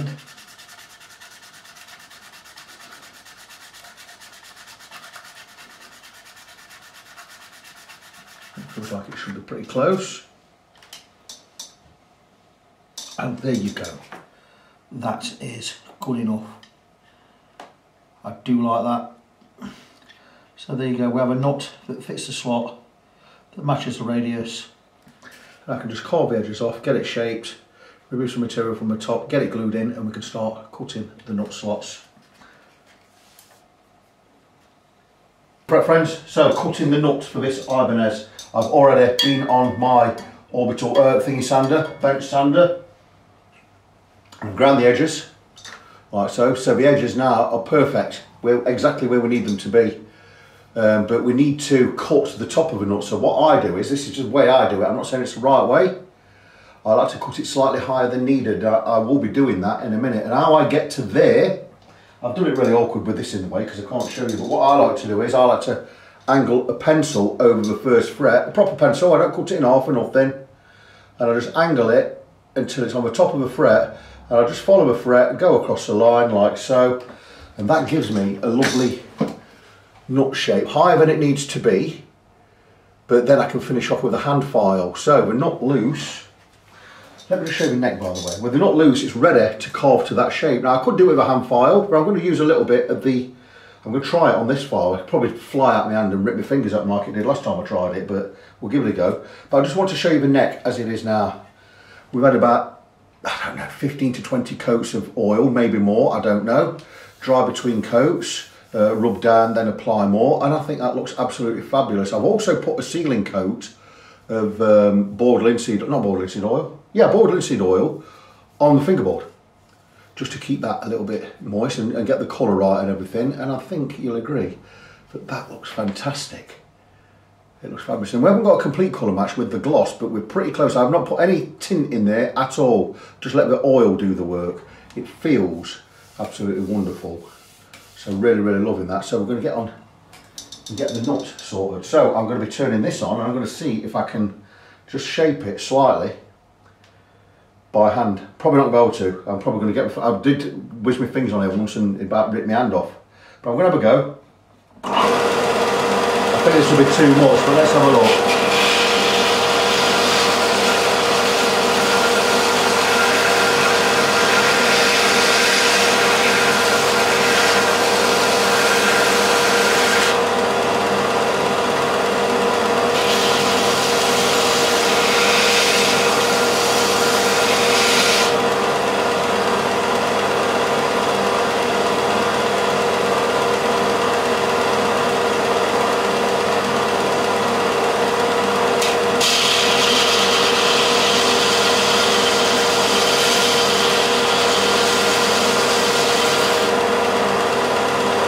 think we're doing okay with that.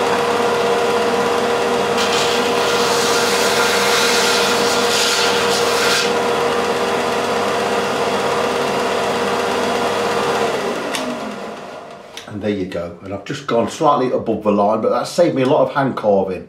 Now the rest, I can glue it into the guitar and I can cut the rest of the shape of the nut while this is in the guitar. So that's going to be really, really nice.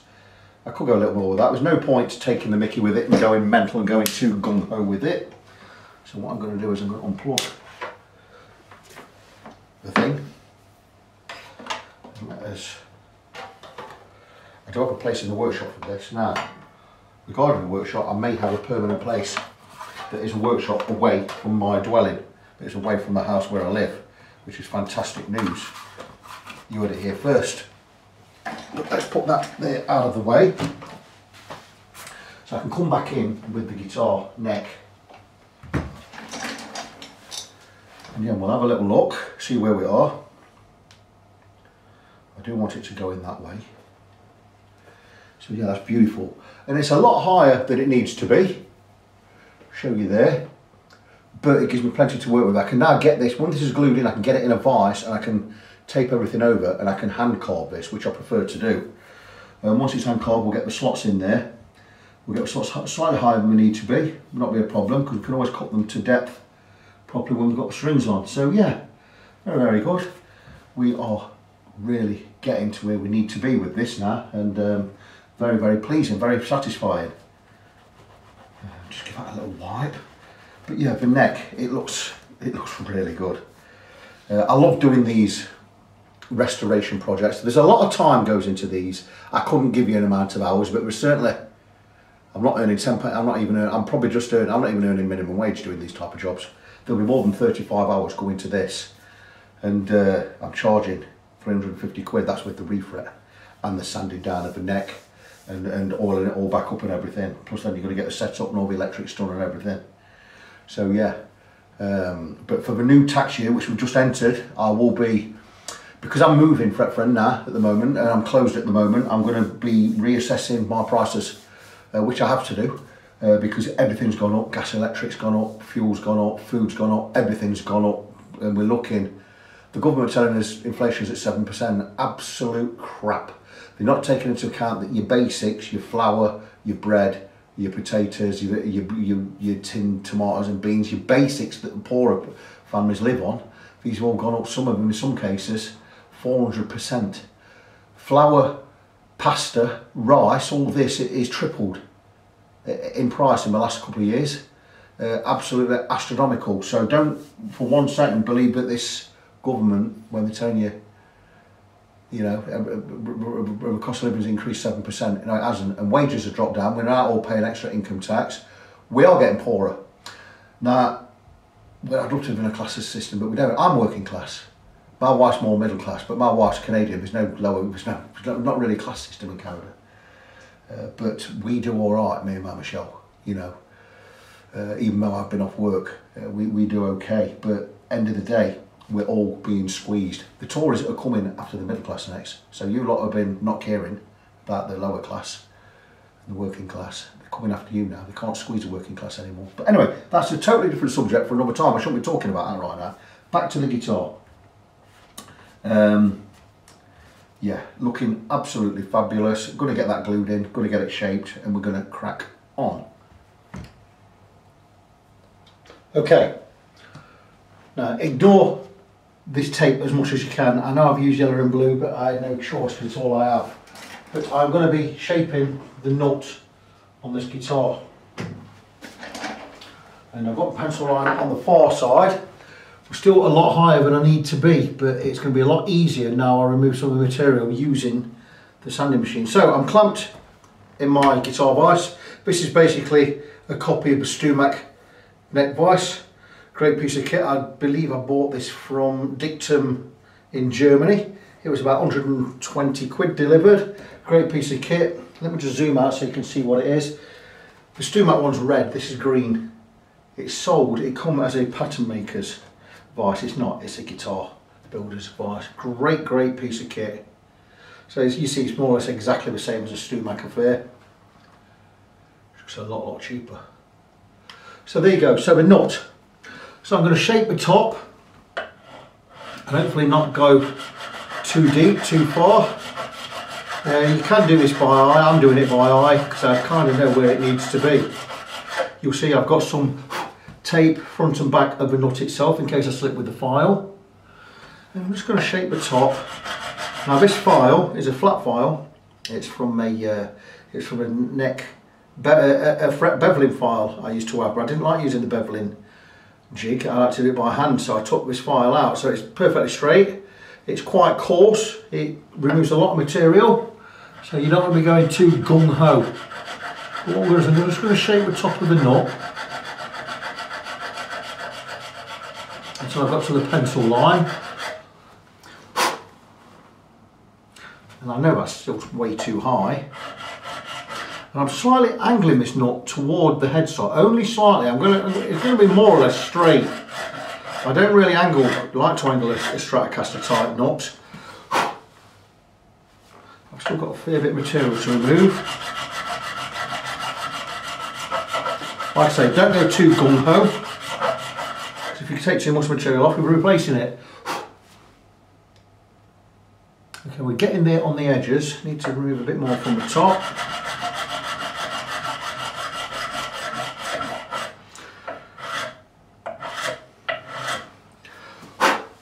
Like I say, I use this file to remove the material. Now we're getting around about close to the height where I want to be at.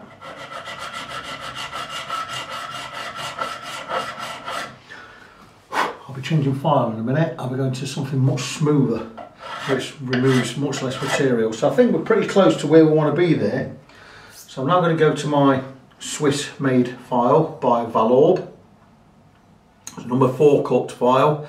It is so smooth yet so sharp. It's a fabulous file. I've had it for a number of years, and purely by chance or because I'm blessed by God to do this job, this side is perfectly flat. That's got a curve to it, but this is flat. They're not meant to come as a flat side, but this one did, so brilliant. Because I can also use this for leveling frets, but I'm going to use this one now because it's going to smooth off the knot, and I'm able with this one to remove a lot less material, but it will.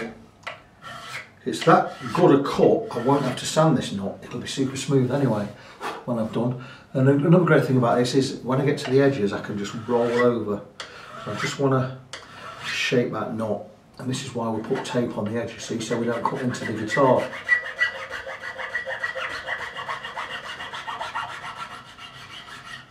And create that curve.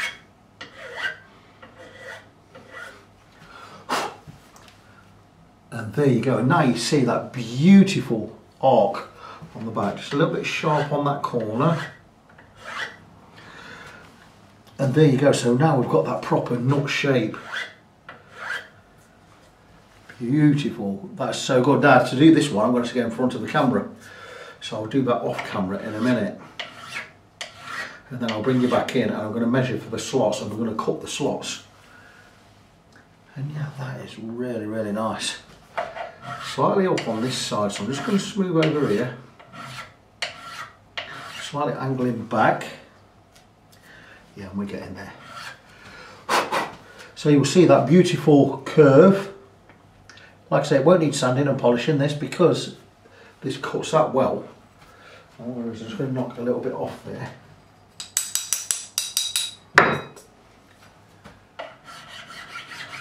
And then what I'm going to do is I'm going to get my nut slot rule. I'm going to mark where the nut slots are going to be. So I'm going to turn the camera off for a bit. Just going to round this corner off and I'll bring you back in. So I've got the shape I want the nut to be. So now we need to mark the string slots. And I'm going to use a pencil. Now it should be a little bit sharp on this, but I think I'll just about get away with that. And a couple of ways I could do this. I could take a nut already marked out, like this one for instance. But I bought this from China. I don't know that these are equally spaced. So that can give me a guide, but even better, what I can do is I can take a string spacing rule like this. And it's wide at one end and thinner at the other. And what we need to do is we need to find out where we start and end, so where both outside strings are, which is I've got blue lines on here. You can hardly see them, whoops, but I know where they are. So I'm going to use those two as a guide. So I'm going to be going round about 3mm inside each edge of the fingerboard, and I'm going to mark the strings out. And it's just a matter of lining this up. A couple of ways I could do it. I can line it up like so, get them in. I could go a little bit wider, so if I move back to these black marks here, that's going to be too wide. I'm going to stick with these, and I can see more or less. Hopefully you can see over my shoulder. I'm going to mark each string.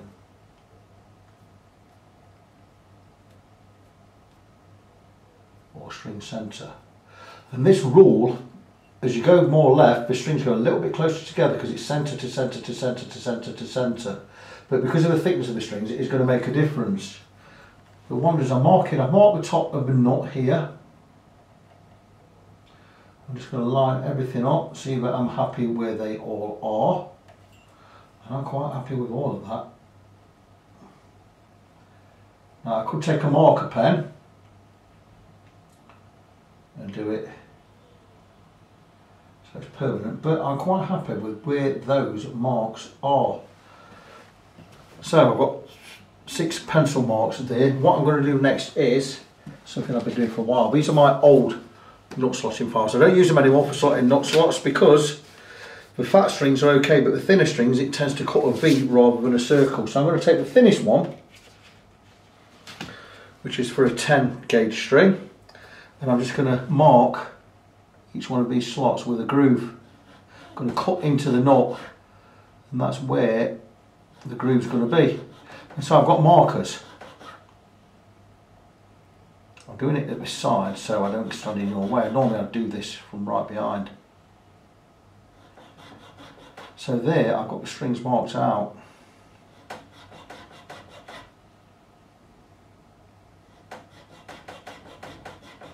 So I've put a little notch where each string slot is going to be cut. And now I can use the correct size file. So I'm just going to check everything again. Check that I'm happy. Yeah, and I'm happy that every string now is now spaced where it needs to be. So I can again take this just using the 10, and I'll just slide over to the notch and I find it straight away, and I'm going to cut. I'm going to move across, I'm going to cut again. And now you're thinking, hang on, they're not going to be wide enough for the strings, and you're absolutely right. But I will cut to the width of the string with the correct files a little bit later on. But now I've got everything marked out. And there you go, you see, and you'll see that with the camera. There's a little line of bone dust where each string is going to be. And that's it, really, really happy with that. Again, I will check again with the rule.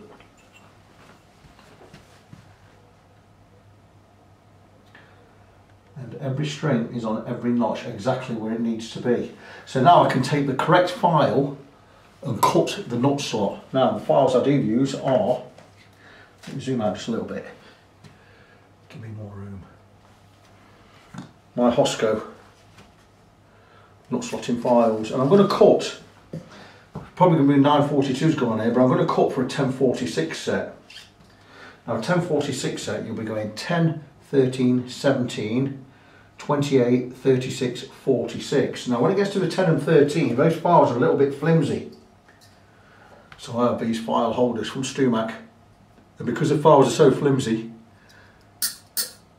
they go in there. So the 10 and 13 I use that, it's like an extension to the file, so I use those. But the other four, we've got a 46, 36, it's not a 26, it's a 28, it's a little bit thicker, then a 16 instead of a 17. So for instance, I've got the 46 here. I'll take the 46 and I'll cut this slot. I've already made the mark, so that's going to drop right where I need it to be, and that's going to make a slot for that string. And the great thing about these files is they cut a perfect string shape, or half a circle.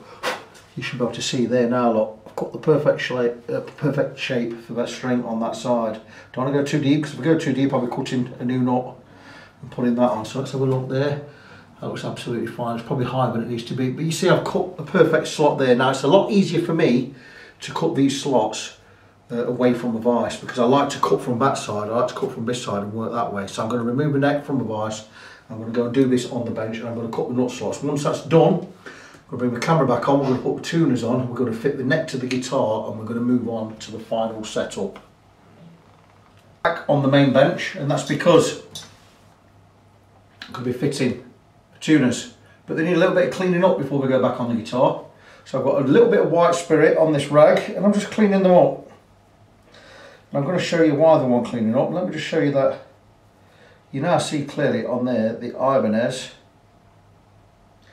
and whatever else it says. My glasses are not brilliant, so I will take my little magnifier here and try and read what it says. Smooth tuners, it says. There you go. I'm going to give them a little clean, because there's a little bit of crud on these, so a little bit of white spirit. Maybe naphtha would be better, but there you go. But the reason I'm cleaning them is, you look here, they're covered in a bit of dust and rubbish and oldness on there, so I'm going to wipe that off. The white spirit will help get it all off. Right, so just give them a nice clean. Wipe them over. I'll stick them back on the guitar, and they're going to look pretty much, not brand new, but they're certainly going to look a lot nicer. So once we're getting them white, we're going to clean over with a piece of dry cloth. And I can get these back on the guitar, or back on the neck. And I didn't mark out where these went. I normally mark them E to E. Well, these are Goto, by the way. Just notice that. If you look inside there, inside my finger, it says Goto. These are made by Goto, Japan. Fabulous. So let's stick one in, one washer. I did lose one of the washers, and then I went and found it again, which is brilliant news, because everything's going back original. So I'm going to slip these on in no particular order. I didn't know these were made by Goto. Fantastic. So we're getting there with this guitar. Always exciting when you get to near, or you get to put it all back together. I do believe I've got one look at the electrics on this as well. So it's having the full bit, no expense spared, or no time spared anyway. My expense, and I've set him a price for this. I've undercut myself a little bit again. The good thing is, start of a new tax year. I am at the moment, we are on the, I believe we're the 11th of April, year of our Lord 2022. I'm going to put the prices up, because everything's gone up. Gas, electric, fuel, the lot, cost of living, expenses, materials, you know, and we've all took a hit, haven't we? But you know, I have to bring my prices up in line with not just inflation, just to be able to live and to make a profit doing this. And don't forget, I do run this, it is a business. I'm not doing anything for free, and I can't be doing it at a loss. But yeah, fantastic. But we're getting toward the end of this guitar, and always exciting. 1986 Ibanez Roadstar 2 Series RG200. Wow, don't think I've had one of them. I might have had one in years ago of these, but I don't totally recall having one in. So here we go, we've got the tuners on. I'm going to put the screws in a minute. I'm also going to put the string trees back on. So I'll get the screws in, and I'll get these all tightened up, and I'll come back and we're going to cut these nut slots properly. And probably even going to be even better doing it with the strings on the guitar. So I'm going to get the guitar back together, and I will draw you back in when I've done so. So it is getting exciting now. I just wanted to give it a pre-glimpse of the guitar more or less back together. And yeah, so now we are almost a guitar again. Still got the nut slots to cut to the correct depth. I've cleaned up the body, cleaned up the pickups, cleaned up the bridge. Give it all a white with a little bit of oil. There's a lot of tarnishing on the bridge. I can't remove that, so I'm not going to try. But I have slightly oiled it just a little bit, just cleaned it up, put a little bit of, just give it a little white with oil. And yeah, looking good. I can't remember what I've got to do with the electrics, but I do see that the 5-way selector is bent. I'm just straightening that back up now. That's fine. We'll have a look inside there a little bit later and check everything out, but we are looking like a guitar again, so we haven't got much more to do. I'm going to make sure I spend time on the nut and do it properly. Don't cut the slot too deep, because if I do, I'll have to remove it, put another one in and start again. Certainly don't want to do that, and I've done it enough times to know that I don't want to cut any slots too deep anymore. So I'm going to put some strings on shortly, and we're going to give a mini setup, and we're going to get to see whereabouts we are, and we're not far from the end. Very, very exciting. So with the guitar strung up, the strings to tension, I've got just about the right amount of relief in the neck, got the action just about where I want it to be. So I'm going to cut the nut slots. So what I like to do is I like to measure with the guitar pretty much set up. These are a set of new strings, but they're not what they appear to be. I bought a load of Elixir strings a few years ago on Facebook, and they're a bit cheap. And when I got them, I found out they were fake. So I kept them, even though they're rubbish. They're not rubbish, they're just regular strings, but they're not Elixirs, they're not coated. So I just use them for mock setups, and then I'll take these off and replace them with proper strings later on. So this is just for setting up. So what I'm going to do is I'm going to cut the nut slots, and I have a measurement I like to make this side on the bass side and on the treble side. And I like to go here with space from the, once I've got the action at the 12th fret where I want it to be, I've got 2mm on this side, 1.75 on the treble side, because we'll be lowering that down to 1.75mm on the bass side, 1.5 on the treble later. But what I want to do is I like to measure here, and I'm going to get a gap above the top of the fret to the bottom of the string. On the bass side, I like to be 0.3mm. On this side, 0.2mm. And once I get the neck where I want it set, I can then drop the action here. We're going to have a nice, lovely low action. So 0.3mm this side. Could go lower if I wanted to, but don't need to. That's nice and low, so it's not low enough. So I'll just remove the string, and I'll cut horizontal, and I'll remove material. Don't go gung-ho, remove too much. We're taking that nut out, putting a new one in, and that will take a while.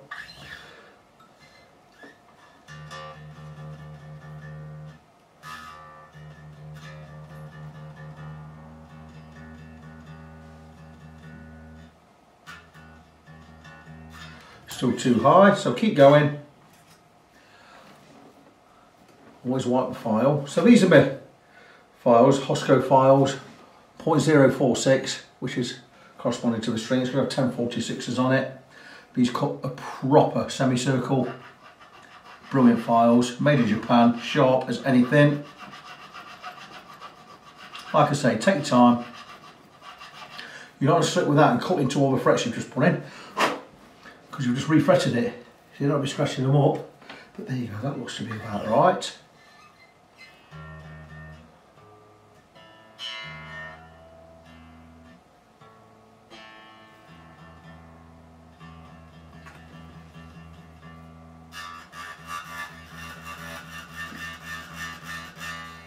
Beautiful. Next one, I'm going to go round about 0.275. Now I don't have a feeler gauge for that, so I'm going to drop to a 0.25, slightly lower. We're going to gradient down slightly, so 0.3, 0.275, 0.25, 0.24, 0.23, 0.2. Oh, we're going 0.21 there, but we'll gradiate it down anyway, because the thinner the string, the closer we can get without any fret buzz. I think with the heights I'm using anyway, we won't get any fret buzz. I could go lower, I could go down to 0.15 on this side, 0.1 on that side if I wanted to get a stupidly low action. That one's just buzzing on 0.25, so it's low enough. And the next one, 0.25, that's already low enough. So these two strings are already low enough. This side I'll be looking for about 0.24. Quite high there. So I haven't got to touch these two. I'm going to stick that back in its case. I'd already taken these quite low, but we've still got enough height to clear the fret, which is great news. So this one, 0.17, quite high this one. I've only got 0.016, so to stop the string pinching, I'll go in, cut the depth, and then I'll come back in at an angle to widen the slot that way, and to come back and widen it this way, and it'll stop the string pinching.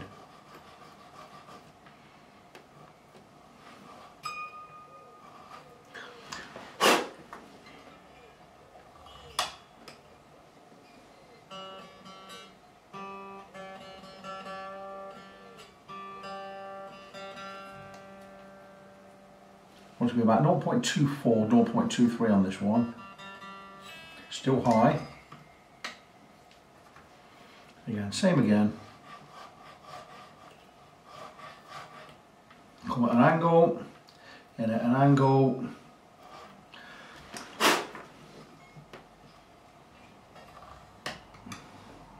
Oh, that's looking good.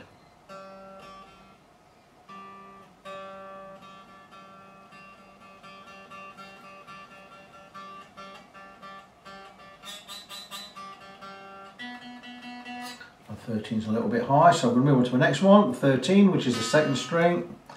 13, like I say, on the 13 and the 10 I've got these file holders to stop the flimsier file bending. So this here, now this is really easy to go too deep, so we take our time with these.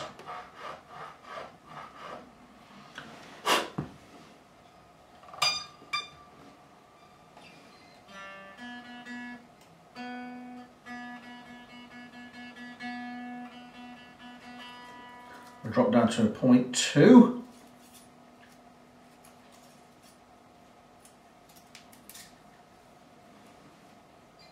Again, I can tell by looking at it, it's low enough.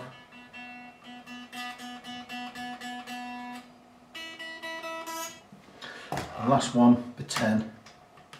And the last one is pinching a bit, so we're going to just slightly angle again. Let the file do the work. It's always better to do small bits, small increments, and go back and try again.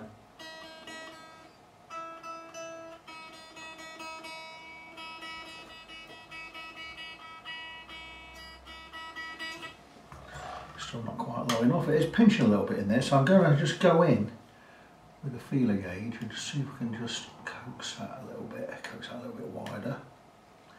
It wouldn't hurt to go in there with a 13. There's a 13. Let's stick with the 10. Let's try and just go in at a slight angle. There you go, just slightly widen that slot.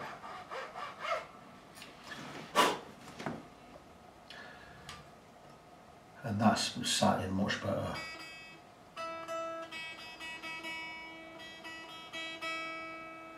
So there we have the nut slots cut to the right depth.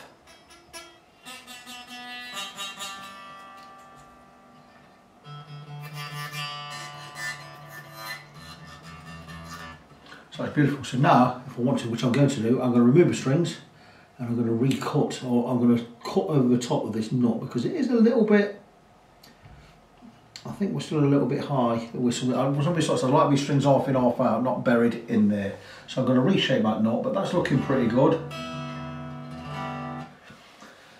I'll stick it in a tuner, I'll check the tuning, check the intonation, then we can get these strings off, bang a proper set of strings on. Once a proper set of strings on, if the electrics are working fine, it's done. If not, we'll have a look at the electrics and see what needs doing. I think the electrics are alright, we'll have to see.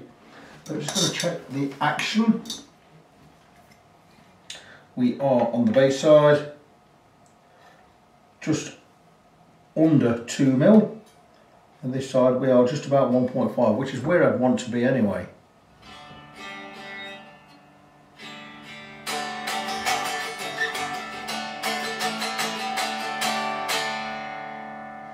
Feels really, really nice. That sounds pretty good. It's not perfectly in tune yet. We'll sort the tuning out in a minute. Got a little tiny bit of sharpness on this edge of these frets here. So I'm going to take a Scotch-Brite type pad and we're just going to roll over these edges as well. Yeah, this will be, I'll be completing this in the morning. So I'm up bright and early to finish off this guitar today, and having all the nut slots cut where they need to be. And what I've done is, I've taken the strings off. Just going to wrap some paper around now, because of the oil it's not sticking, so I'm going to wrap it around so it overlaps and we can remove it again later. And now I'm going to carve the top of the nut. Now I've got the slots deep because I've like these bass strings sitting half in, half out, and these slots are too deep, or the nut isn't now actually too high. So we're just going to remove material. Same as before, same trusty straight file. This is a coarse one.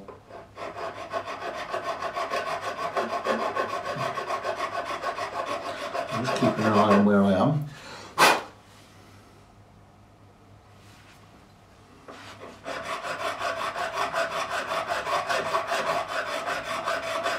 Try not, you're always tempted to get over and roll over, and that way you take too much off that edge. So I'm not doing that right now. Just going to keep an eye on where I am. I need to remove material from the middle and from this end.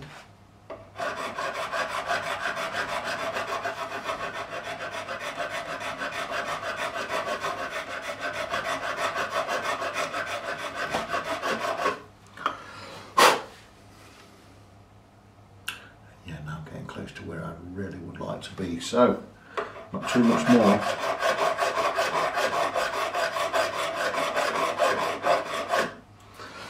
I have had the guitar plugged in, tested the electrics are fine. The 5-way switch is a little bit crackly, so I'll be looking at that. I'll get some switch cleaner in there,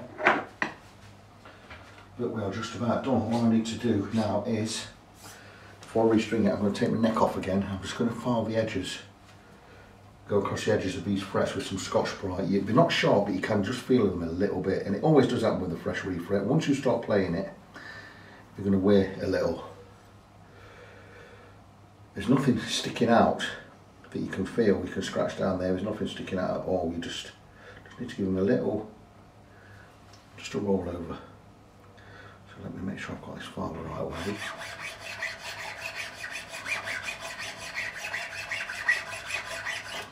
This is my smoothing file, my number 4 cut Swiss file. Beautiful piece of kit. I'm just checking that is beautiful. Really pleased with that. Just going to roll over again, as I showed you before. I got a text from the owner of this guitar, and I was letting him know how many coats of oil it's had on and everything. He said, wow, so much work's gone into it. And that is the thing. You don't really get the gist of how much work goes into these refrets and that, and setups, especially if you're sanding a neck and that. I mean, there's a lot more work than you'd think, but anyway, that's looking fabulous. Get me on behind it just to have a look. Really pleased with that. So I would like, I do have a steel brush somewhere, or white brush, but I can't find it, so I'm going to go with just close brush just to clean up or empty out those slots, and I can see where I am. And that's beautiful. That's exactly where I'd want to be, to make sure those slots are all in there. Beautiful. So that knot is done. So we can now remove the tape. That's why I put a little fold over there, because I can just remove. And again here. How good is that? This can go in the bin.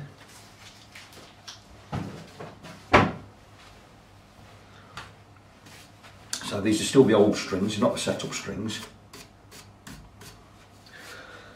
I was going to leave them on. I'm going to remove them, remove the neck, sand down the neck, put the neck back on, get these strings on, set up the intonation, make sure everything's right. I'm going to take these strings off, put a brand new set of strings on, and then we are going to be finished. Here we are, fret friends, we are all done, and yeah, what a fabulous project this has been. Wonderful looking guitar. It's an Ibanez RG200 from 1986, I believe, made in Japan.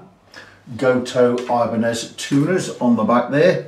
So what have I done to this? Well, we removed all the lacquer from the back of the neck. We've given it 20 odd coats of oil. We removed the nut, replaced that with a bone nut, hand carved by myself.